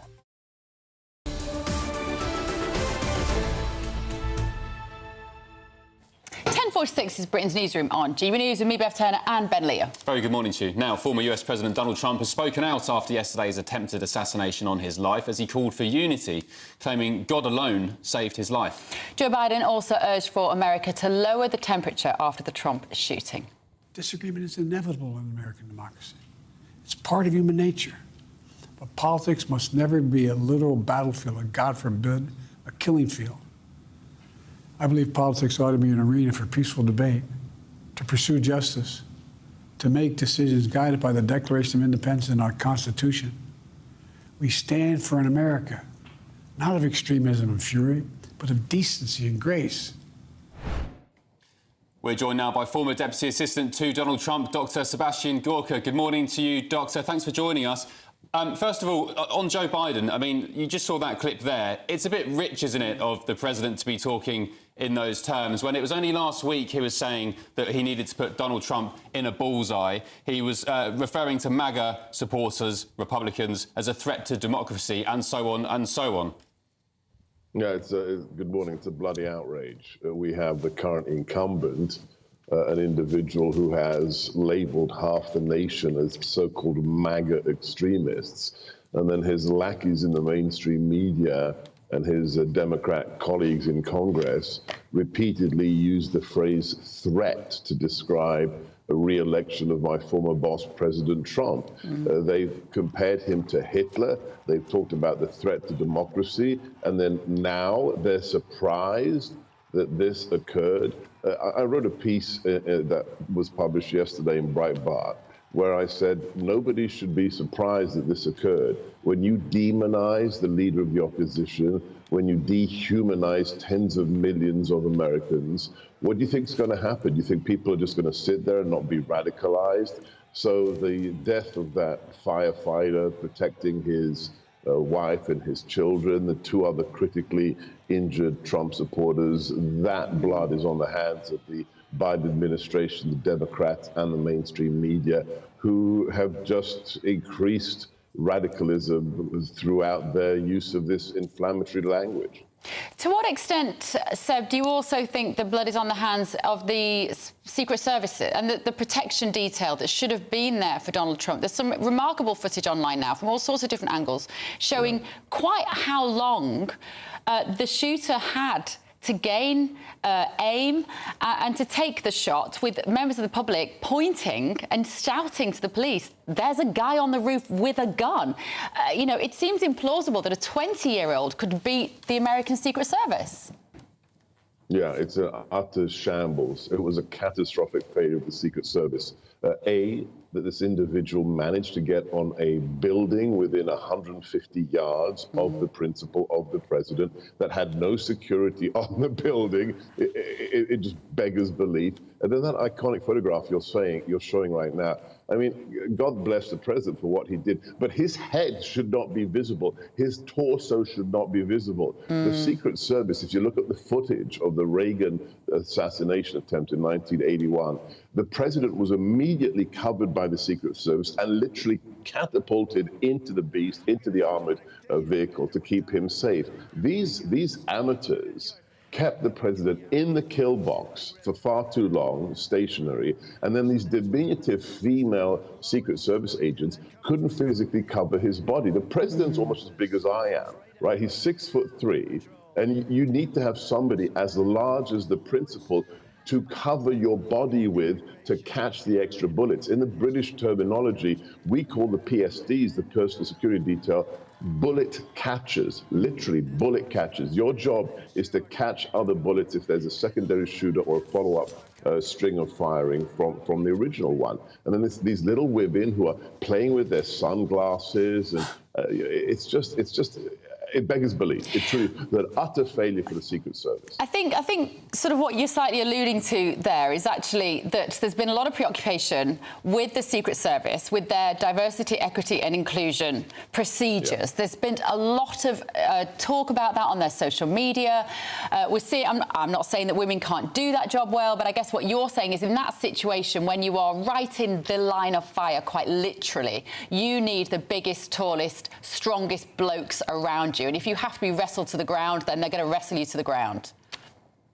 Look, why do you never see short women protecting George Clooney or Julia Harris or Beckham? I mean, why are private sector personal security details made up of massive guys? Because you have the physical capacity to move the principal at a moment's notice into safety. And on top of that, your body can physically protect them like a wall, like a bullet shield. So this isn't about women. This is about the physics of how you protect somebody who is the most endangered human being on the planet. Let's be clear here. President Trump, after the rhetoric of the Democrats for the last 8 years, calling him Hitler, fascist, Nazi, white supremacist, he's the most endangered person in the world. And we don't need DEI hires. We don't need diversity hires to wave in front of the public. We need that person to be safe. Yeah. Dr. Gorka, I'm not sure if you've spoken to President Trump since the weekend, but he was due to speak and will still speak at the Republican National Convention this week. He told the Washington Examiner that he scrapped his previously written speech, which was going to go hard on Joe Biden and immigration, and he suggested, as far as I can see, that he's going to tone it down. It's a different angle. A, have you spoken to President Trump? And B, what do you make of how he proceeds now until November in terms of the tone of the campaign? I haven't spoken to him because I think he's got more important things to do, but I've been texting with his children, with Eric, with his daughter-in-law, Laura, with Don Jr., and I was texting back and forth with one of his key advisors, a friend of mine, last night. The guy is just incredible. I mean, I don't know what he's made of, the genetic material. He was shot at, right? Then he discharges himself from hospital, flies back home to Bedminster, plays a round of golf yesterday, and then says, yeah, it's time to go to the RNC convention. He doesn't delay himself. He says, I'm not letting these bastards delay me. He goes to the convention where I'll see him in 2 days' time. And I think we will see a slightly different President Trump, because he's not going to exploit this. He's not going to leverage this tragedy. But he needs to show the world. Look, Dr. Gorka, we're running out of time, unfortunately, before we crash off air in unfashionable style. Thank you so much for joining us. Very much appreciate it. Thank you. Cheers. Bye-bye. Yeah, fascinating, isn't it? Right, more news to come. Can you imagine 250 football pitches worth of solar panels outside your house? Well, that could be happening to people in Aldington. We're going to be discussing that and more. This is Britain's Newsroom on GB News. A brighter outlook with Box Solar, sponsors of weather on GB News. Hello, good morning. Welcome to your latest GB News weather update, brought to you from the Met Office. A very wet day to come for much of England and Wales, with weather warnings in force. Warmer further north, though, than it has been lately. That's because we're between weather systems for northern areas, but to the south, we've got low pressure approaching and these weather fronts moving into the south coast. And that's where the heaviest rain will be around lunchtime. We've got a band of pulses of heavy rain pushing in through southwest England and into Wales. That'll also arrive into the southeast later on this afternoon. Now, further north, and that should stay mostly dry across Northern Ireland, much of Scotland. There's a risk of the odd shower across southeastern Scotland, but it's going to be a warmer day here. Temperatures climbing towards the low 20s, so a big difference from the weekend for northern areas. Meanwhile, across the south, it remains wet overnight tonight. Now, it should be a bright evening tonight across much of Scotland. Clear skies across western areas in particular. As I said, there is a risk of some quite heavy showers, possibly some thundery downpours across southeastern Scotland, but most areas should stay dry for Scotland and Northern Ireland. Now, this rain pushes up into northern England by the time we get into this evening, so there could be some water on the roads if you are travelling around across England and Wales through this evening. It does clear away to the north and east overnight tonight, but it will likely return through the night with further pulses of rain becoming a bit more focused across parts of Wales towards Lincolnshire as well, with the rain warning still in force through much of the night into Tuesday morning here. So there'll be a lot of cloud around overnight. Not too much of a breeze though, so under clearer skies it will be a little bit fresher, but most areas staying up in the mid-teens, so a fairly mild start. So if you do catch any sunshine first thing on Tuesday, it will feel quite warm, but for most of us it's going to be another cloudy and wet start to the day, particularly across parts of northeastern England where the rain will likely persist. Now, there's another risk of showers moving into southeastern areas of Scotland and a rain warning in force here, but again, temperatures a little bit higher and warmer tomorrow with highs of 21 degrees. Bye-bye. That warm feeling inside from Boxed Boilers, sponsors of weather on GBNews. It's our summer treat to you. Your chance to win an incredible £30,000 in tax-free cash. Our biggest cash prize of the year so far. With an extra £30,000 in your bank account this year, you could take the ultimate financial holiday and send some of those day-to-day financial stresses packing. £30,000 could get you those nagging home improvements done, buy that brand new car, or just enable you to kick back and relax for the rest of the year. For another chance to win £30,000 in tax-free cash, text cash to 63232. Text costs £2 plus one standard network rate message. You can enter online at gbnews.com/win. Entries cost £2. Or post your name and number to GB07 PO Box 8690 Derby DE1 9TT. UK only. Entrants must be 18 or over. Lines close at 5 p.m. on the 30th of August. Please check the closing time if listening or watching on demand. Good luck. If you want your news to be straight talking... This is a nightmare for the Conservatives again. Down to earth. It's not just Nottingham where this is happening, is it? And most importantly, honest. Hard-working, middle-class taxpayers, they'll get the book thrown at them. Then catch me, Martin Daubney, Monday to Friday, 3 till 6 p.m. on GB News, Britain's news channel. I'm Stephen Dixon, and thanks for joining us on GB News, Britain's news channel. Join me, Nana Akwe, for an informative, interactive news programme with a difference. It's fun. It's true. You're not wrong. No one will be cancelled. Lovely.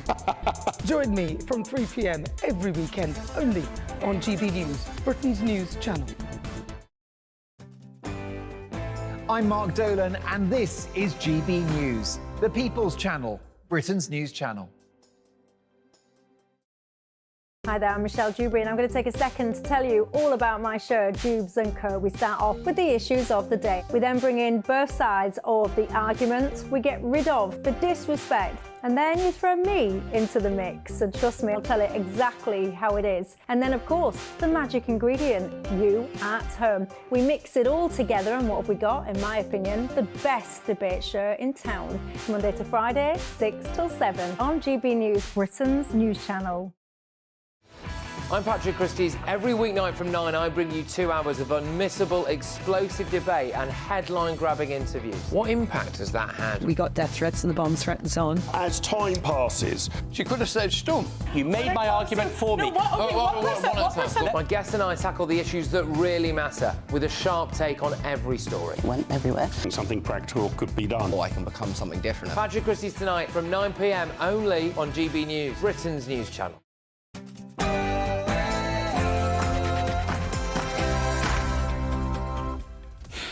Good morning, it's 11 a.m. on Monday 15th of July. Live across the United Kingdom, this is Britain's Newsroom with me, Ben Leo, standing in for Andrew Pearce, and Bev Turner. So thank you for joining us. Agony for England, wasn't it? The Three Lions suffered a heartbreaking defeat last night, losing 2-1 to Spain in the Euros final. Our man Jack Carson is there in Berlin. Well, of course, Gareth Southgate's men head home from Berlin dejected, defeated in that European Championship final. But what is Southgate's future with his contract up in December? And reporters Sophie Reaper and Will Hollis are around the country. Well, football isn't coming home, but we're here in Manchester this morning, gauging people's reactions and asking if we should still be proud of our boys. And as clarity cascades over hungover heads here in Nottingham, one question comes to mind. Should Gareth Southgate stay or should he go? And US security failure. Donald Trump's security has been blasted for the catastrophic mistakes made after the former president cheated death following a sniper's assassination attempt. Meanwhile, Joe Biden urges a divided America to come together. Yesterday's shooting at Donald Trump's rally in Pennsylvania calls on all of us to take a step back. Take stock of where we are, how we go forward from here. And a royal comeback. Catherine, the Princess of Wales, looked fabulous at Wimbledon yesterday, while the King and Queen begin their tour of the Channel Islands. And monstrous. That's what Kent residents are calling plans to build a solar panel farm on the size of 250 football pitches near Aldington. We'll be speaking to one of the campaigners taking on the big London firms involved.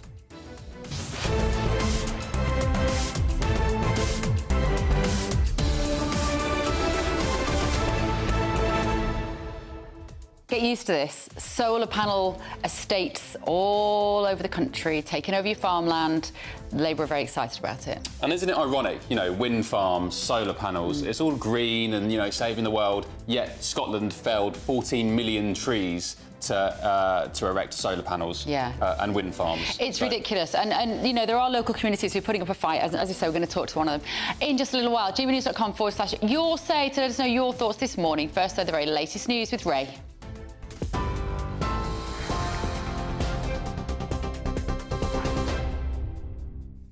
Good morning. 2 minutes past 11, our top stories. The King has written to Donald Trump following an assassination attempt in Pennsylvania on Saturday. It was delivered by the UK Embassy in Washington, D.C. Buckingham Palace has not disclosed details of the correspondence, but it's understood to have condemned the violence, expressed condolences for the victims and wished the former president a quick recovery. Well, Donald Trump has arrived in Milwaukee ahead of the Republican National Convention, where he will be formally nominated as the Republican presidential candidate. The former president pumped his fist in the air as he descended the stairs from his plane. Over the next few days, he'll reveal his vice presidential running mate, and on Thursday, he'll make a keynote speech. Trump says the shooting has prompted him to focus on uniting the country. Meanwhile, President Biden has appealed to Americans to lower the political temperature. Speaking from the Oval Office, he called on everyone to take a step back following the shooting of his Republican rival. Biden has faced criticism for repeatedly claiming that Trump poses a threat to democracy. Now he says it's time to cool it down. Here, the Shadow Foreign Secretary, Andrew Mitchell, told us it's made everyone think about politicians' safety.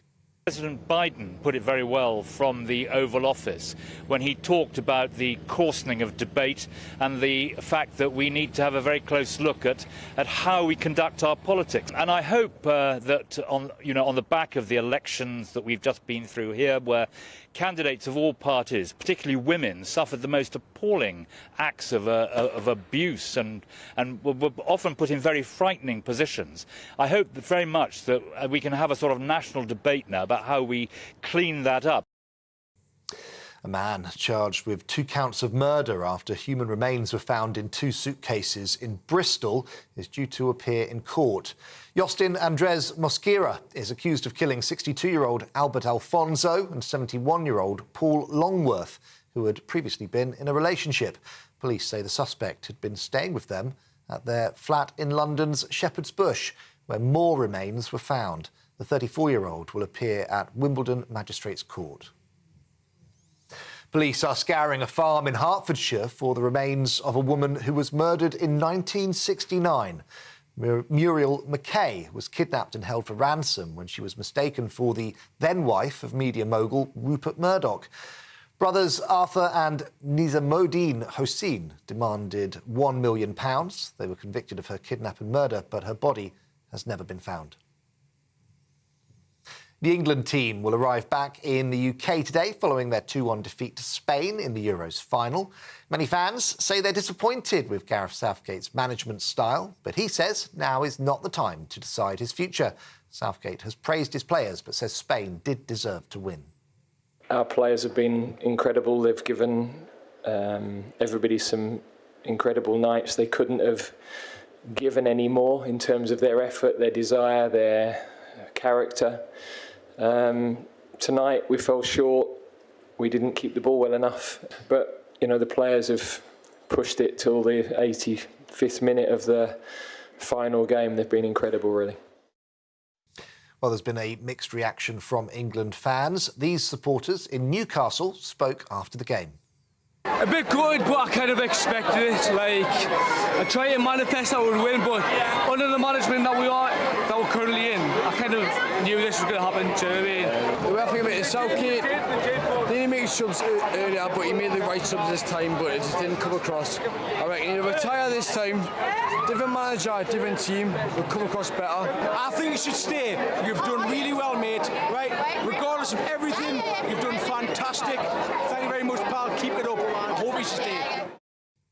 Those are the latest GB News headlines for now. I'm Ray Addison. More in half an hour. For the very latest GB News direct to your smartphone, sign up to News Alerts by scanning the QR code or go to gbnews.com/alerts.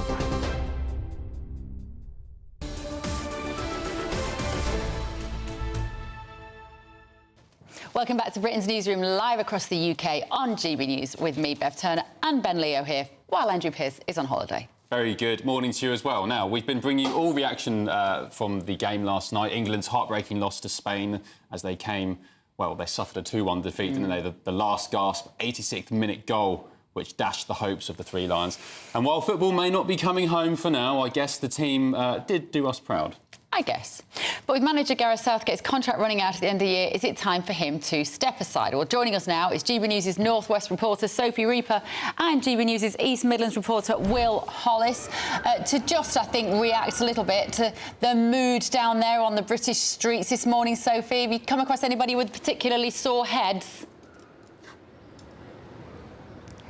We haven't seen many people with sore heads, but I can tell you that the mood here in Manchester is indeed a sombre one, as fans have woken up to the stark reality that once again football has sadly not come home. But of course it's not just disappointment for England fans, for the players and that backroom staff as well. After they battled their way through the tournament game after game, making it all the way to the final, it ended in disappointment for them as they become the first team ever to lose back-to-back Euros finals. Now, many of the players in the squad last night either were born and bred here in Manchester or they're currently playing for Man City or Man United. Perfect example of that, Phil Foden. He started every game in the tournament. He was born in Stockport in Greater Manchester, now plays for his boyhood club of Man City. Similar story for Cole Palmer, who of course scored that wonder goal yesterday for England, which just wasn't enough for Spain, who obviously scored two. Cole Palmer started his career, despite being a United fan,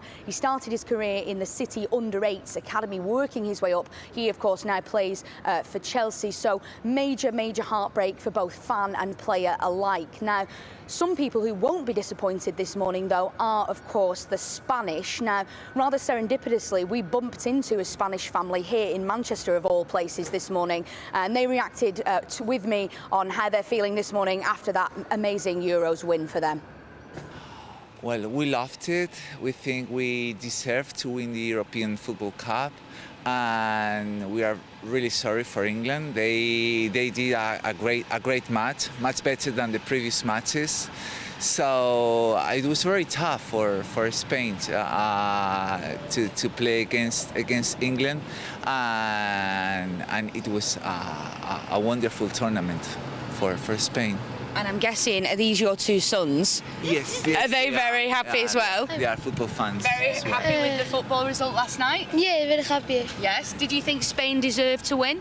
Yes, of course. Absolutely. It's the best team at the moment. Do you think? And who's your favourite Spanish player? The best player for me, Rodri. And that, of course, is the way football goes, isn't it? Ecstasy for Spain, but heartbreak for England. Although speaking to England fans here this morning, they're telling me they're still very proud of the way we upheld ourselves in that tournament. It seemed difficult at the beginning, but we made it all the way to the final. And who knows, maybe we'll have another chance come the World Cup in 2 years' time. You never know. Yeah, you never know, Sophie. I'm looking forward to that World Cup in the US. It'll be a good little gig as a spectator, travelling around North America. Let's go to East Midlands now, where our reporter Will Hollis is on the ground. Will, plenty of sore heads around, and of course, as far as the Midlands involvement, Ollie Watkins, he plays for Villa. Yes, well, it's usually quite quiet on a Monday morning in Nottingham, even quieter today. We know that the pubs and bars were extended in their licence till 1 o'clock last night, and I suppose people, rather than celebrating, would have been drowning their sorrows. Gareth Southgate has been England's manager since 2016, and while his performance has taken us to semi-finals, quarter-finals, and now 2 successive finals for the Euros, this performance particularly has been followed by football fans who trailed the England team's performance with doubt. That trust was almost returned after we beat Netherlands only a few days ago, and there was once again a renewed vigour in the performance of England. But today on the streets of Nottingham, that had all faded away after the performance. That means that England now are coming home trophyless rather than with a trophy in hand. There is probably quite an even number of people that I've spoken to who are in support of Gareth Southgate staying on, and also who think that it is now time for a new manager. And I've spoken to them on the streets of Nottingham. I think it's up to him because, OK, there's a lot of tactical errors he made, but all managers make those errors, and I think you have to give people a chance. I think he should go, and the reason is that he's too much of, he's got no forcefulness in it. He done good, but I think he should have made changes like earlier, if you know what I mean, than when he did. He's kept everything the same for a long time, and I think we need a change to win something. Regardless of the result, Gareth Southgate is the best performing England manager of recent living memory. But for football fans here in Nottingham and around the country, for now, that's just no longer going to cut it. OK. Will, thanks very much. Sophie, thank you. Yeah, it's interesting. There were stories doing the rounds this morning in the papers about Gareth Southgate getting a knighthood, being rewarded for, as Will mentioned, they're taking us to a final, the Euro 2020 final, of course, as well, the semi-final of the World Cup prior to that. But I just think, how can you knight somebody who's not won anything? It's surely, I mean, look, respect to the guys, respect to Gareth Southgate. He's a very nice chap. I met him a few times, but surely losing in a final just means you are the first loser. Can I tell you, listen, I love Andrew Pearce, but I'm so glad you're here today to talk about football, because me and Andrew winging this for an hour, 2.5 hours would have been absolutely unwatchable. But also, I am a bit bored of talking about football now. Yeah, Are you? I am. I just kind of think, get over it. It was a disappointment, kind of expected. And they were better than us. They were genuinely just better than us, weren't they? We have to accept, which in a way makes the defeat a little bit more palatable, doesn't it? If you'd lost on penalties and we were really good, then I think that's a bit harder. Carolina says Spain was the better team on the night. Why are we so obsessed with having to win? We teach kids it's not about winning, but taking part. I don't teach my kids that. No, I don't either. These football players are on vast amounts of money they've played and have to take full responsibility. Stop blaming others and the coach. Right. Precisely the point. Why do we reward failure?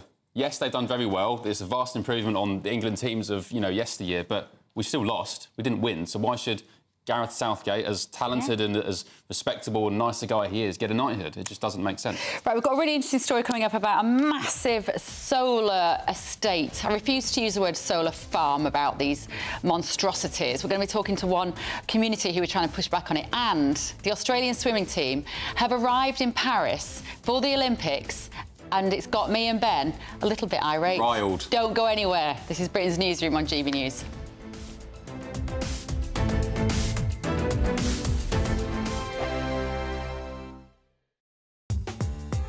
I'm Christopher Hope. From pop stars to politicians, I'll interview anybody in a pub who's got a political opinion. Join me every Friday on Spotify, Apple Podcasts, YouTube or gbnews.com, or wherever you get your podcasts. This is GB News, the People's Channel.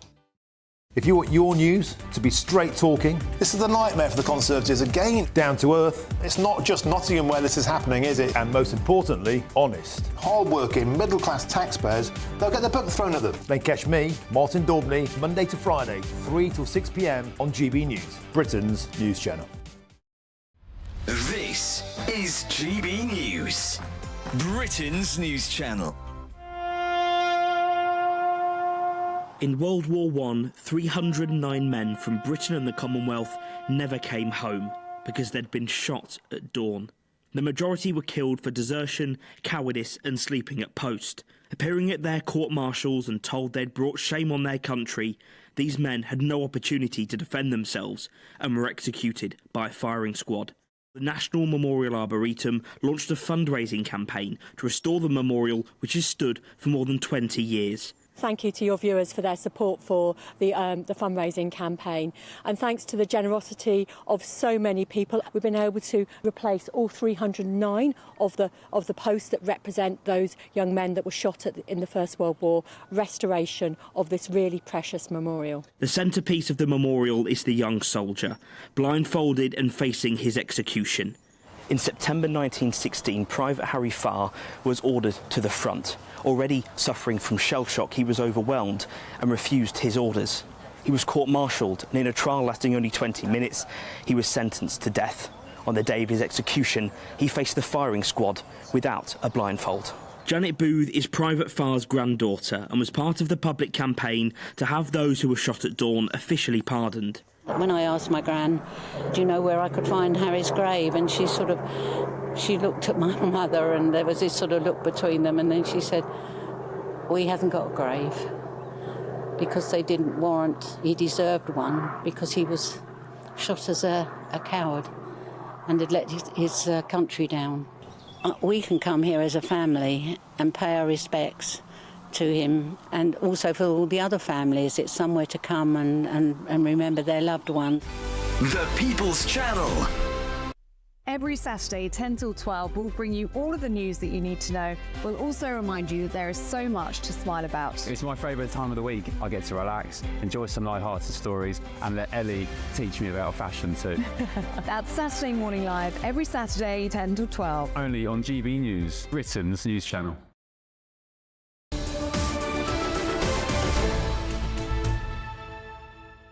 Hello, welcome back. It's 11:18. Ben and Bev with you on Britain's Newsroom, live across the United Kingdom on GB News. Right, we've got Emma Larzer and Matthew.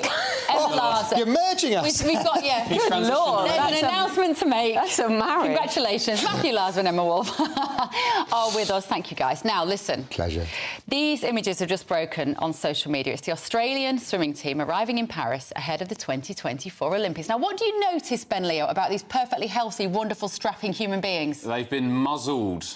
They've been muzzled. They're wearing a face nappy across their face. It's not 2020 or 2021, by the way. It's 2024, years after COVID and the pandemic, and everything we've learned since, obviously, as far as they're concerned, hasn't been taken heed of. Now, I've tweeted this story already, and a lot of people are getting in touch, Matthew, and saying, well, if it's up to them, it's their choice, they can wear a mask if they want to.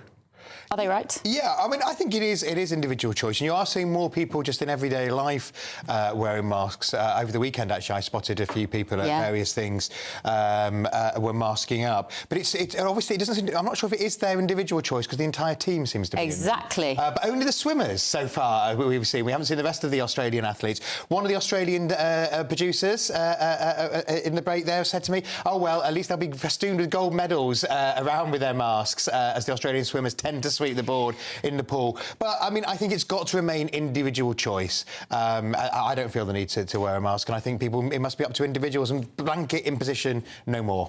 Here's the thing. Do you remember the world in January 2020? Do you remember 2019, when it wasn't normal to cover up your face so you can't see smiles and you can't communicate with other people? we've got to remember, Emma, that life doesn't have to be like this because it didn't used to be like this. I find masks profoundly disturbing. Me too. I see people wearing masks and I feel that they have some kind of mental illness, and I mean that in an understanding way. I think there is a problem going on with them. Every time I've tweeted things like, you know, just seen a guy walking down the street in the open air on his own wearing a mask, just seen a driver wearing a mask in a car on their own. What you get, the responses that you get are, but you don't know, they could just be picking up a passenger, they could be ill, whatever. Just throughout COVID, what I was saying and feeling was, of course we should protect the vulnerable. If you have a specific respiratory condition, of course, but don't expect the rest of the world to mask up, to cover their faces, to be... It's a kind of fear and shutting out of the world, and I find it really disturbing. I mean, you say, you know, if it's to protect others on an individual basis, but there's lots of studies since COVID that show that they're utterly useless. Completely useless. Worse than useless. They were used. It's been revealed they were used primarily by governments as an optics tool to kind of, you know, ramp up the feeling that something serious is going on. And often you've got people wearing dirty blue masks all day long, pulling them down, having a fag, pulling it. I mean, absolutely, I don't think they work. Can actually do the reverse. I think they can actually be trapping germs in. People who wear them in outdoors, it's very strange. And people who are in a car on their own, it's complete madness. Some people would say if they were in a crowded public space and they've got, you know, they're clinically vulnerable, they've got underlying conditions, if they want to wear one, that's fine, but it needs to be a choice. And I think that what we don't want to be seeing is any imposition of... Even people who are wearing them by choice, Matthew, I almost find that more disturbing.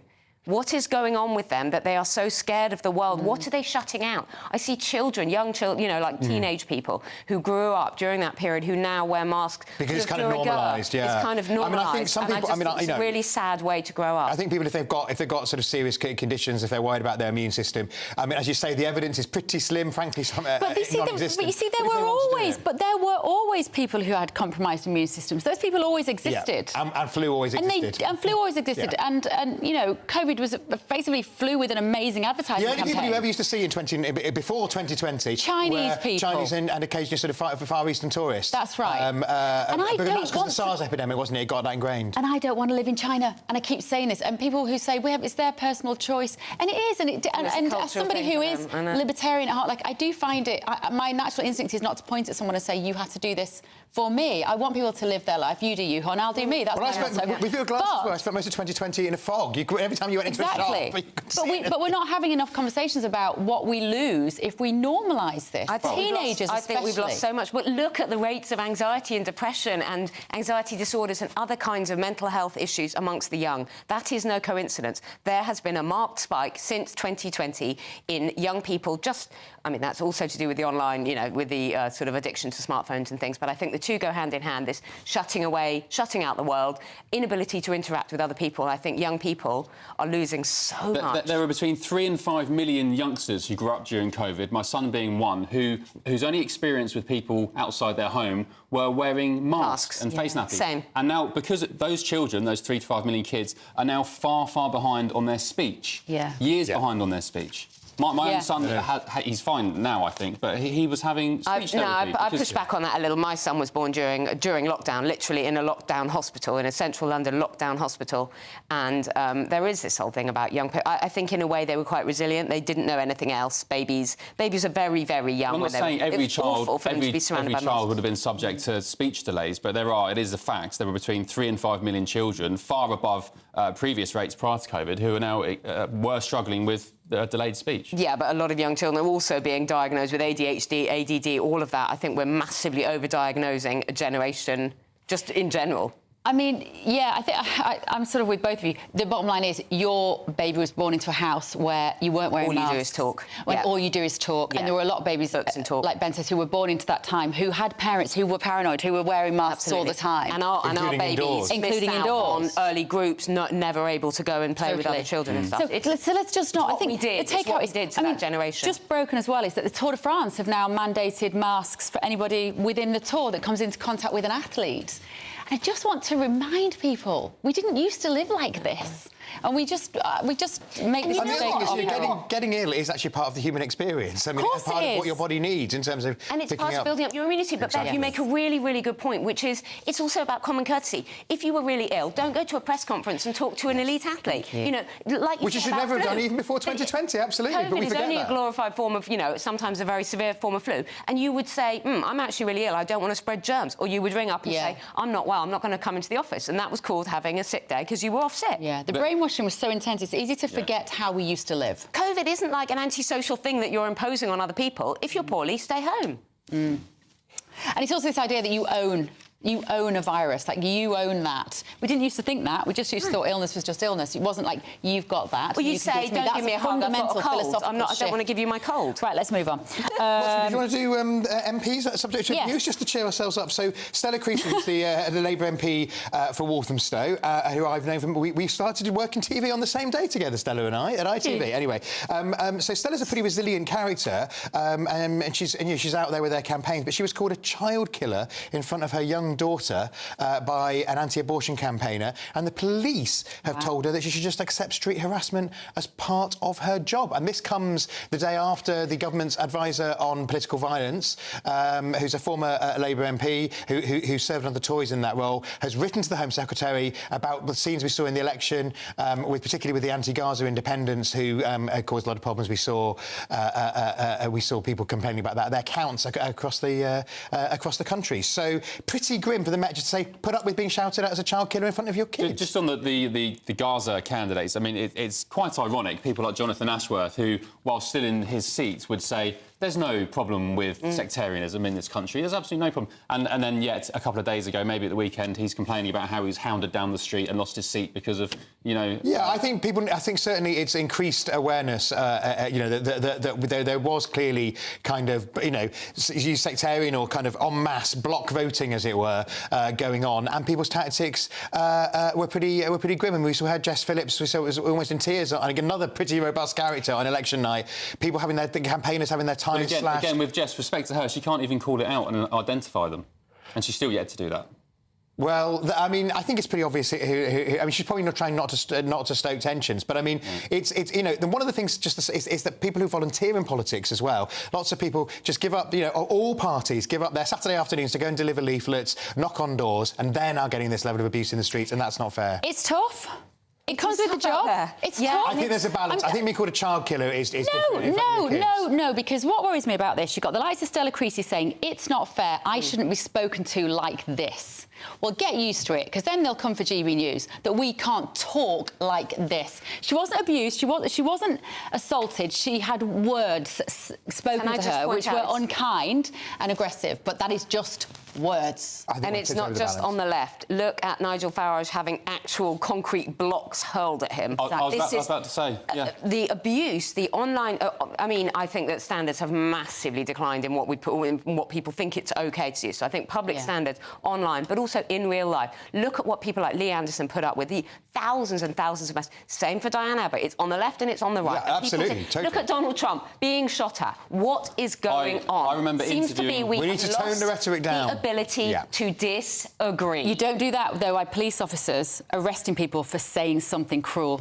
Yeah, I mean, I had iron brew thrown at me in the 2014 Scottish referendum campaign in a very Scottish moment of stereotyping.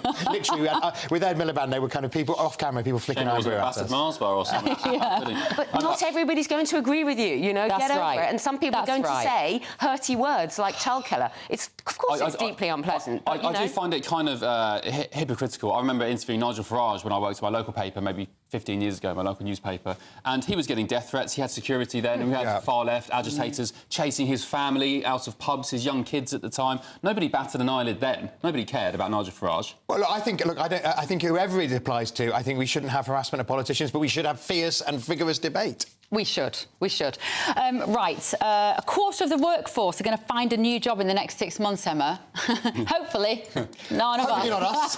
That might come back and bite me. Go on, Emma. Well, let's see. I mean, this is one of those surveys that I think is carried out by a recruitment agency trying to drum up support. Look, I think the good thing is that the country's hopefully getting back to work. We've been in such a slump, such a decline, whether it's right or wrong to put people on furlough and basically pay them to stay home and to shield out the world. But, I mean, people people need to get working. When you look into the detail of this, it was sort of people deciding that they wanted a better work-life balance and that they wanted to pursue different career opportunities, which is all very kind of snowflakey.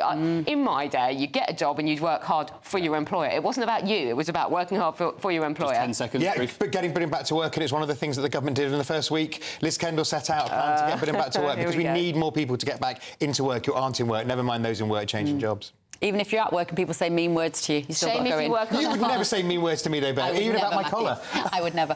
Right, Emma, Matthew, thank you so much. Let's move on. It's your news headlines with Ray Addison.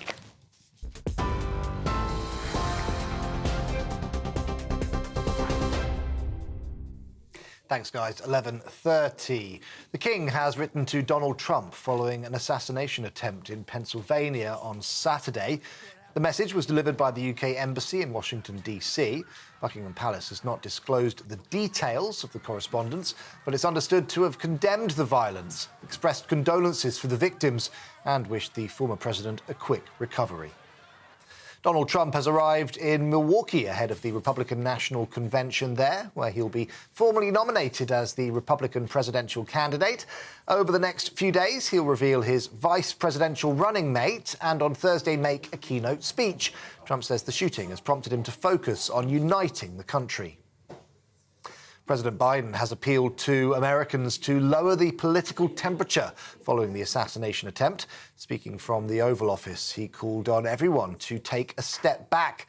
Biden has faced criticism for repeatedly claiming that Trump posed a threat to democracy. A man charged with 2 counts of murder after human remains were found in 2 suitcases in Bristol is due to appear in court today. Justin Andres Mosquera is accused of killing 62-year-old Albert Alfonso and 71-year-old Paul Longworth, who had previously been in a relationship. Police say the suspect had been staying with them at their flat in London's Shepherd's Bush, where more remains were found. The England team will arrive back in the UK today following their 2-1 defeat to Spain in the Euros final. Many fans say they're disappointed with Gareth Southgate's management style, but he says now is not the time to decide his future. Those are the latest GB News headlines for now. I'm Ray Addison. More in half an hour. For the very latest GB News direct to your smartphone, sign up to News Alerts by scanning the QR code or go to gbnews.com/alerts. Cheers Britannia Wine Club proudly sponsors the GB News Financial Report. OK, let's show you the money. The pound will buy you $1.2982 and €1.1896. Price of gold, £1,858 and 2 pence, that's per ounce, and the FTSE 100's at 8,237 points. Cheers Britannia Wine Club proudly sponsors the GB News Financial Report.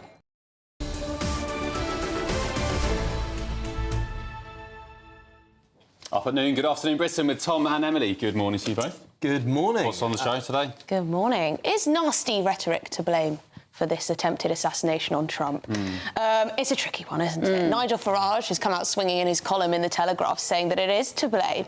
Of course, we don't know the motives of the man who chose to do this, but he's suggesting that it's been ramped up so much by the left, vicious, you know, being called a dictator, being called a Nazi sympathiser by our own foreign secretary, all of this stuff. Has it led to that kind of Yeah, you get environment? people on the right saying that the rhetoric of the left has caused this. You get people on the left saying the rhetoric of the right has caused this. I'd like to posit perhaps a different idea, that hurty words haven't caused this at all, that this guy didn't seem to be particularly political, and you do get assassinations or assassination attempts for very, very weird reasons. But hang on, Tom. If you look at the case of Nigel Farage, and yes, thank goodness, just a milkshake, that was obviously because of the rhetoric around Nigel Farage. But in perhaps in this case, we can't say because we don't know the motivation. It's likely that this was a bullied kid at school. Well, he was. Well, that's what we know about him, yes. He'd also donated to Democratic... I think that's actually been found to not be the case now, that was an issue of name confusion. I saw that in one report. It looks like this guy wasn't particularly political at all. And much like the attempted assassination attempt of Ronald Reagan, that was someone who wanted to get the attention of a movie star. I mean, you get very, very odd sort of causes, and I think jumping to a political cause here might be premature. Yeah. Well, it's a good opportunity to, regardless whether that's the case or not, to maybe tone it all down, as, you know, some are suggesting. And not you two. Not you two. We won't turn it down. Turn it up. Right, Emily and Tom there from Midday. We're going to be talking in a minute to former chief ethics lawyer for the White House about the assassination attempt on Trump. Don't go anywhere. This is Britain's Newsroom.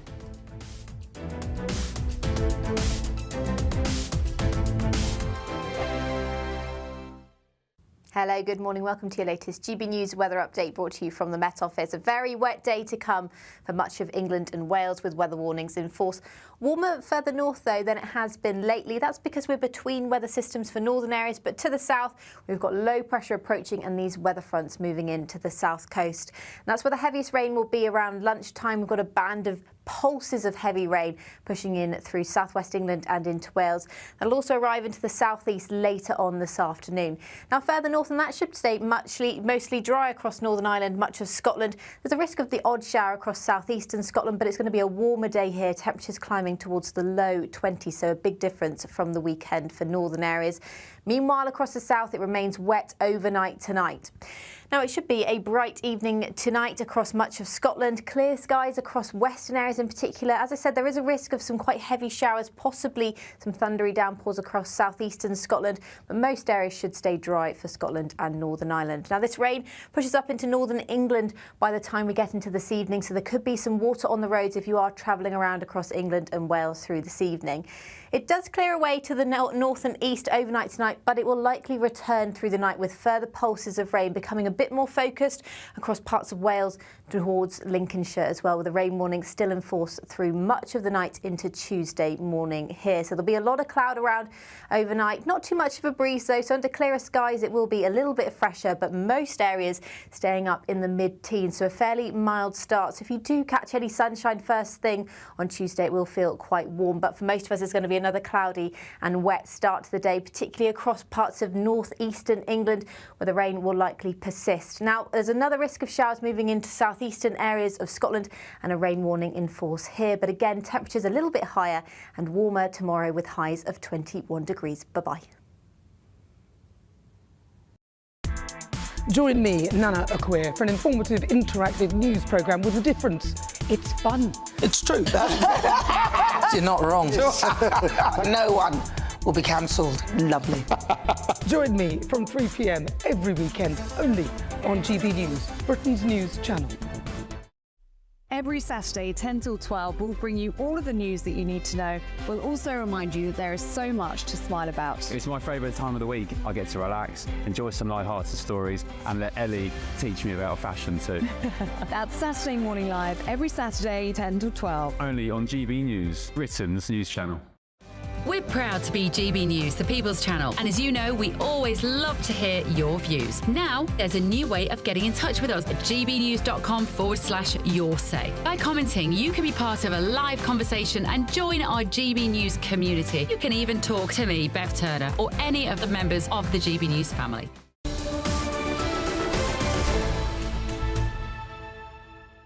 Hello, welcome back. 11:38. Ben and Bev with you on Britain's Newsroom, only on GB News.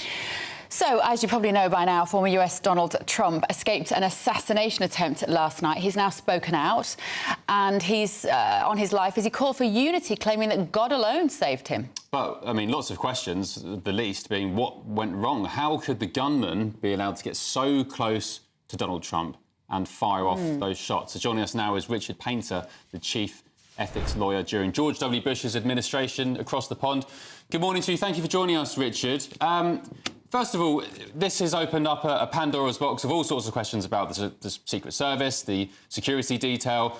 What about the gun law debate? Has this sparked any conversation on the access to guns across in the US?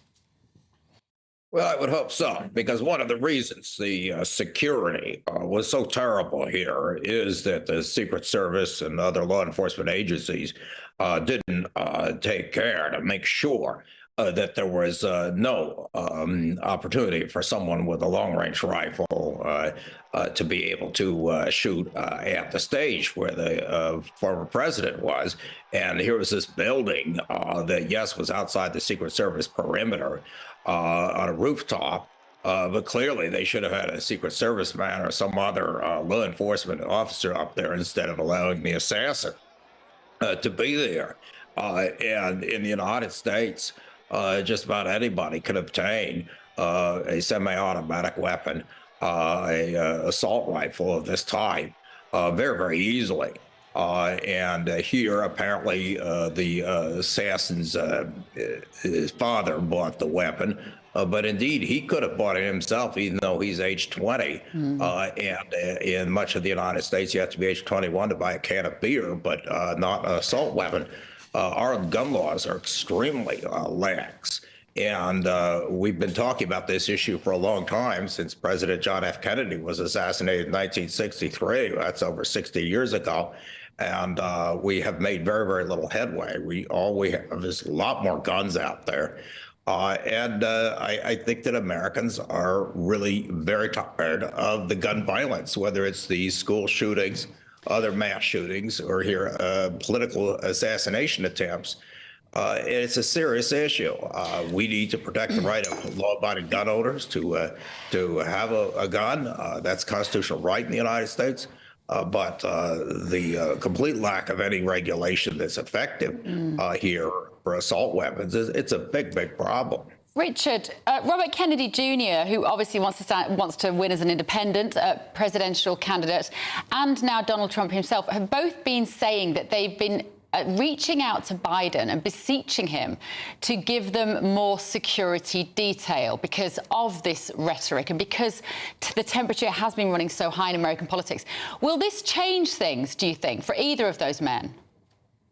I do think that there's going to be a lot more Secret Service detail, a lot more security at these events. Now, the question is, do we need more Secret Service agents? Well, yes, but this situation really should have been a no-brainer. This building got a rooftop, and the rooftop should have been secured rather than them simply saying that's outside the Secret Service perimeter. We all know that long-range rifles, assault weapons, are easy to obtain in the United States, and there's very little by way of background check. And here's a very mentally disturbed person who would do this type of thing, can easily get a hold of a weapon. We're not going to fix our gun laws overnight. There's a lot of political opposition to that. At least at a minimum, we could make the effort to secure the entire area where there's going to be a political rally with the former president of the United States. Yeah, politically, Richard, the polls are now suggesting, and the chatterati suggesting that the election now is pretty much nailed on for Donald Trump. I'm not sure if you agree with that conclusion. Well, there have been some issues in the Democratic Party where they need to think through whether President Biden is going to run again for re-election. It looks like he definitely wants to stick with that plan.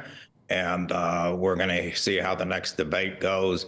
And also, at the end of the day, there are a lot of issues the American voters care about, and also the character of the candidates and the rhetoric of the candidates.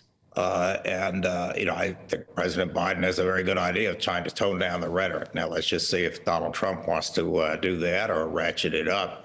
And then we'll see what the American people want for the next 4 years.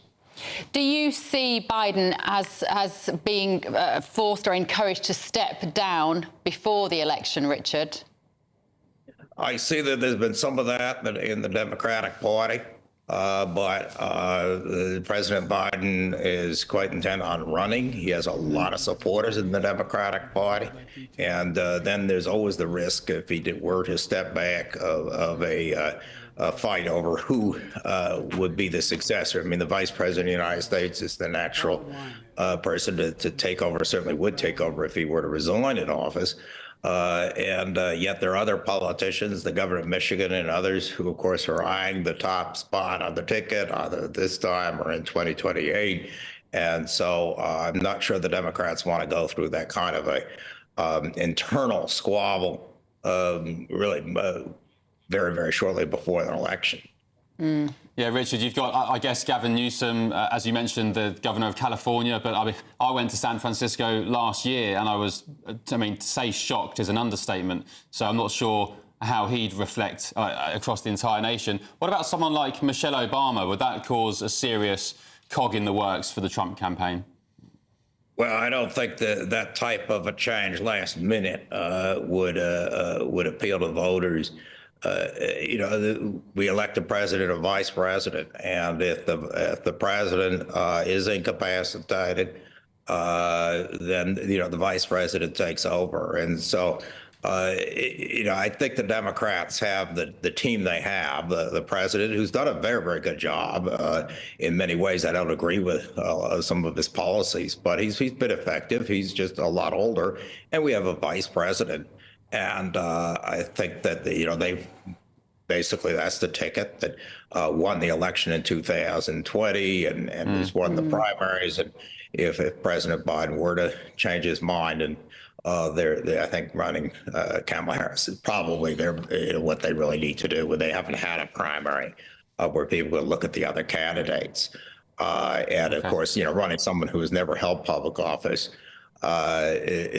would probably be extremely risky. Although the Republicans in 2016 ran a man who never held public office, Donald Trump, and they did quite well. OK, thank you so much for joining us, Richard Painter, Chief Ethics Lawyer during George W. Bush's administration there. OK, still to come, meet one of the Kent locals taking on the big London firm that's trying to install a mass of solar panels near their leafy village. This is Britain's Newsroom on GB News. Back in a tick.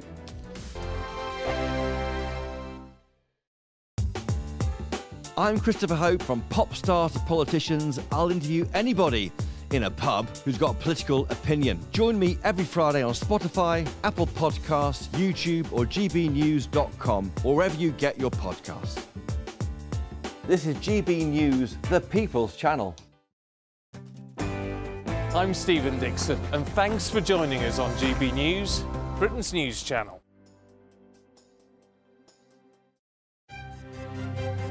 GB News Breakfast, every day from 6 a.m.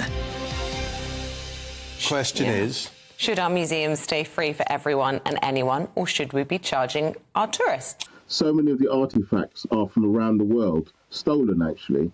I think it's almost to add insult to injury to ask people to pay to see the artefacts that were taken without their permission.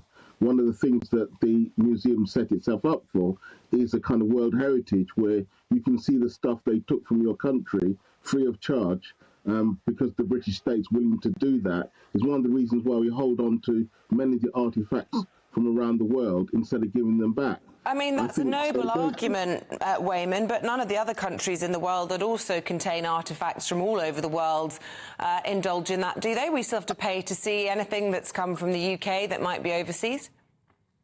No, but the absolute truth is that we've stolen a lot more over many more years than anybody else, because we're we had a very, very big empire, and during that time, taking things from other countries without their permission. And I think our wonderful country, the United Kingdom, is the cradle of modern civilization, not of the ancient world, but of the modern world. For centuries, we've contributed things to the world which has spread out around the world, and the influence that we've put upon countries around the globe has been massively significant. I think it's a privilege for people to be able to come to this country and track the history of our country through our museums. I can't understand why they've ever been free. The upkeep of museums runs into hundreds of millions of pounds a year. Somebody's got to maintain them and keep them good. Somebody's got to go around the world and collect the artifacts which are in our museums. And I've always had the adage in life, if something is free, it's probably not worth having.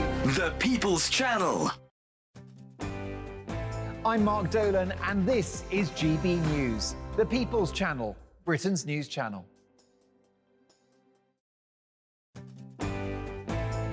I'm Arlene Foster on GB News, Britain's news channel.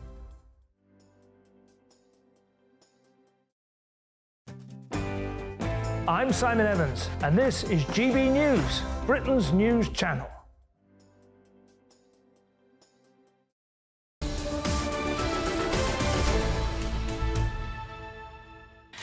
Right, a story now, which I imagine we might be seeing more of these in the next few years, because residents in Kent are fighting back as a London firm are set to roll out a huge amount of solar panels. It's near Aldington in Kent, spanning the equivalent of 250 football pitches.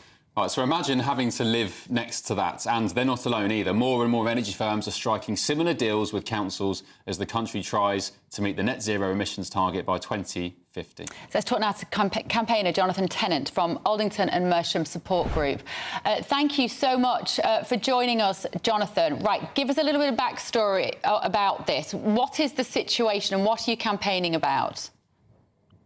Well, this is a scheme which has been in the offing now for more than 2 years, and it comprises about 500 acres, as you're saying, 250 football pitches. And it has, within the last week or so, been accepted by the Planning Inspectorate as coming forward for consideration by the Inspectorate at examination. We have been trying to fight against this for some time, and we're now into the next stage. And that means that parties will need to register their interest if they wish to appear at the examination. Jonathan, you say you've been fighting this for years and it's only kind of moved on in the last week or so. Is that anything to do with the new Labour government? No, it's a process. This applicant has taken an enormous time to bring this application to us. It's been like a cloud hanging over our two villages for 2 years now. They promised the application last autumn, and it finally came in very recently. And it's been with the Planning Inspectorate for 28 days. They have judged it suitable for going through to examination. We feel the consultation process was woefully inadequate. The details of the scheme are only now coming to light. There's 180 pages, 180 documents, each of which are many, many pages long. There's literally thousands of pages. And this is part of the tactics, I'm afraid, of these developers who seek to really swamp us in information, and only very few of us will read the full details and the full enormity of what this scheme is going to mean affecting our villages for the next 40 years. Let me play devil's advocate, Jonathan. Let me play devil's advocate for a minute. So presumably it will give you maybe cheaper electricity locally, jobs for the area. Am I right? I'm afraid you're not really. The situation here is that the local jobs, once this scheme is built, will be tiny. And while it's being built, they'll be imported with all their various expertise. We're looking at 200 staff on site with all the implications for local road structure, let alone the HGVs that are going to be bringing this equipment in over a period of at least 12 months of disruption. And we can look forward during the 40 years to these panels being replaced when new and better technology comes forward. So it's not the end of the story. And in the meantime, our public rights of way, there are about a dozen that are directly affected by the scheme, are completely transformed. So the enjoyment that people have of living in a country where they chose to live is going to be changed. There's no local plan process. These schemes literally exocet in on sites like this, which are close to a connection site, and we are there trying to fight them and trying to clip their wings. And much of this is on a hillside, so incredibly visible locally. OK, campaigner Jonathan Tennant from Aldington and Mersham, thank you very much from the support group, the campaign group, to stop that massive solar farm. If we've got to have more solar panels, can we not just put them in already concreted areas? I hate the idea that they're across the beautiful British countryside. Let's see what a spokesperson from Evolution said. We are aware there are some members of the community that are opposed to the scheme, and we've made significant changes to the project design to address these concerns. 3 rounds of consultations have taken place. They went on, we are not aware of any significant changes to the project design to address these concerns. 3 rounds of consultations have already taken place. OK, yeah, interesting. I mentioned at the top of the show, you know, Scotland, infamously, the SNP felled 14 million trees to make way for wind farms. So are you being green? Are you caring about the environment and nature? Or do you just want to whack up these ghastly instruments? We need more energy security. There's no doubt about it. We need a beautiful British landscape that isn't spoiled, I think, also by wind turbines and solar panels as well. And I'm slightly chilled by the look in the eye of Ed Miliband, who suddenly got so excited about this prospect that he's going to basically build over all of our green countryside. Right, that is it for today. We'll be back tomorrow, won't we? And all week, in place of Andrew Pearce, who's on holiday. Emily, how's your weather? See you tomorrow. A brighter outlook with Box Solar, sponsors of weather on GB News.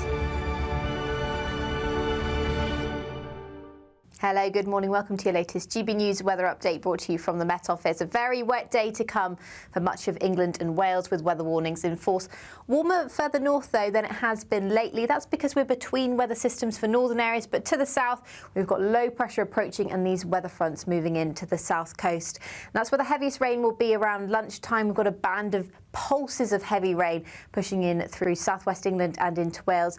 That'll also arrive into the southeast later on this afternoon. Now further north, and that should stay mostly dry across Northern Ireland, much of Scotland. There's a risk of the odd shower across southeastern Scotland, but it's going to be a warmer day here. Temperatures climbing towards the low 20s, so a big difference from the weekend for northern areas. Meanwhile, across the south, it remains wet overnight tonight. Now, it should be a bright evening tonight across much of Scotland. Clear skies across western areas in particular. As I said, there is a risk of some quite heavy showers, possibly some thundery downpours across southeastern Scotland, but most areas should stay dry for Scotland and Northern Ireland. Now, this rain pushes up into northern England by the time we get into this evening, so there could be some water on the roads if you are travelling around across England and Wales through this evening.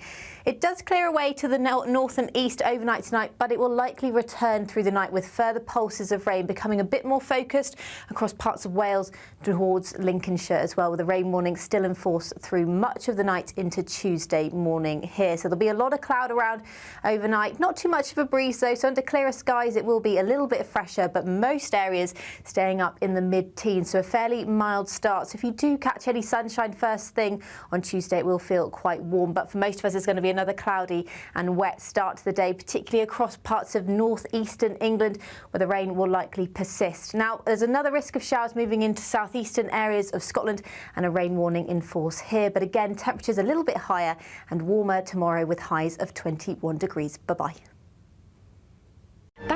£30,000 in tax-free cash really could be yours. It's our biggest cash prize of the year so far, and you could be getting that winning call from us to tell you that you're our next Great British Giveaway winner. I can't believe this. Oh my God, this is amazing. That is absolutely fantastic. We're over the moon. I've never won anything like this in my life. Oh, you shocked me. I never won a penny in my life. If I was there, I'd buy you a drink. For another chance to win £30,000 in tax-free cash, text CASH to 63232. Text costs £2 plus one standard network rate message. You can enter online at gbnews.com/win. Entries cost £2. Or post your name and number to GB07 PO Box 8690 Derby DE1 9TT. UK only. Entrance must be 18 or over. Lines close at 5 p.m. on the 30th of August. Please check the closing time if listening or watching on demand. Good luck. Good afternoon, Britain. Your lunchtime update on the stories that matter across the UK. From breaking news and insightful analysis, inspiring stories and lively debates. You're comparing yourself to a former Prime Minister. Which is it? Stay informed, stay updated, stay entertained. I just don't know how anyone would not want to be there. Every weekday from midday. We are Good Afternoon Britain, only on GB News. Britain's news channel. Hi there, I'm Michelle Dewberry and I'm going to take a second to tell you all about my show, Dubes & Co. We start off with the issues of the day. We then bring in both sides of the argument. We get rid of the disrespect. And then you throw me into the mix. And trust me, I'll tell it exactly how it is. And then, of course, the magic ingredient, you at home. We mix it all together and what have we got, in my opinion, the best debate show in town. Monday to Friday, 6 till 7 on GB News, Britain's news channel. I'm Patrick Christie's. Every weeknight from 9, I bring you 2 hours of unmissable, explosive debate and headline-grabbing interviews. What impact has that had? We got death threats and the bomb threat and so on. As time passes, She could have said stump. you made my argument for me. My guest and I tackle the issues that really matter with a sharp take on every story. Went everywhere. Something practical could be done. Or I can become something different. Patrick Christie's tonight from 9 p.m. only on GB News, Britain's news channel. Are the newspapers getting you down? My wife didn't divorce me that month. Struggling to separate the wheat from the chaff? I know that it's a bit of a circus at the best of times. Well, don't worry, Headliners has got you covered. We'll take the burden of reading the day's news, and if we get depressed, who cares? It's an occupational hazard, frankly. That's Headliners on GB News from 11 p.m. till midnight, and the following morning, 5 till 6 a.m. on GB News, the comedy channel. Nah, just kidding. Britain's news channel.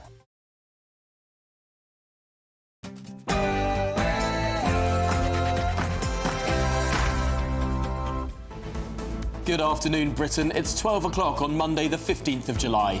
I'm Tom Harwood. And I'm Emily Carver. Is the political temperature too high?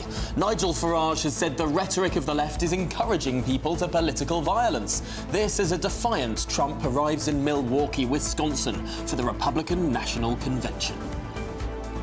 Lamy in the Middle East. The new Foreign Secretary has been meeting the leaders of both Israel and the Palestinian Authority, calling for an immediate ceasefire. But is anyone listening? And should Southgate be shown the door? As England gets so close and yet so far from a trophy for the second time in just 3 years, is the England manager a genius or a liability? We'll speak to someone who's had that thankless job beforehand.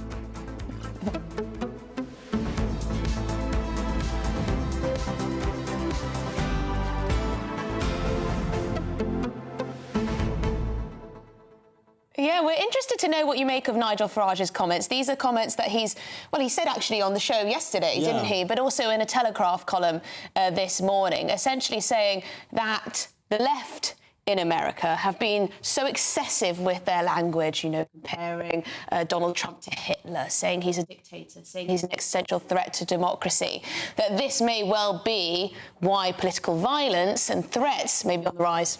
But is this putting the cart before the horse? We don't yet know what the motive of the would-be assassin was in this case. And to me, looking at the sort of facts as we know them, he's got more of a profile of a school shooter than a deeply political, radicalised individual. Do we say that sort of political rhetoric encourages school shootings? I'm not sure. I think these are people just with very sad lives. School shootings very different, isn't it, than trying to kill the president or former president of the United States. You can't really compare the two. Yes, it may be in this case that this has nothing to do with political rhetoric and how hot it's got over in America, but it may well be a contributing factor. I think the thing is, if it was President Joe Biden and this attempted assassination had been against him, I imagine a lot of people on the left would be calling for censorship online, would be saying social media needs to be taken down. There needs to be, you know, you shouldn't be able to post nasty things about politicians and the like. So, yes, I don't want to be a hypocrite, but I think it's undeniable that the rhetoric in America has been absolutely absurd over Trump. Absolutely. Yes. Nazi sympathiser, KKK, dictator, Hitler, etc., etc. But I suppose it's a bit much, don't you think? But is there not a free speech argument here as well? That, I mean, should we really be wanting to sort of censor political speech? It's a really interesting and controversial debate, and one we'll be having throughout the programme. Yes, we will indeed. So get your thoughts in, gbnews.com/your say. But first, the headlines with Ray.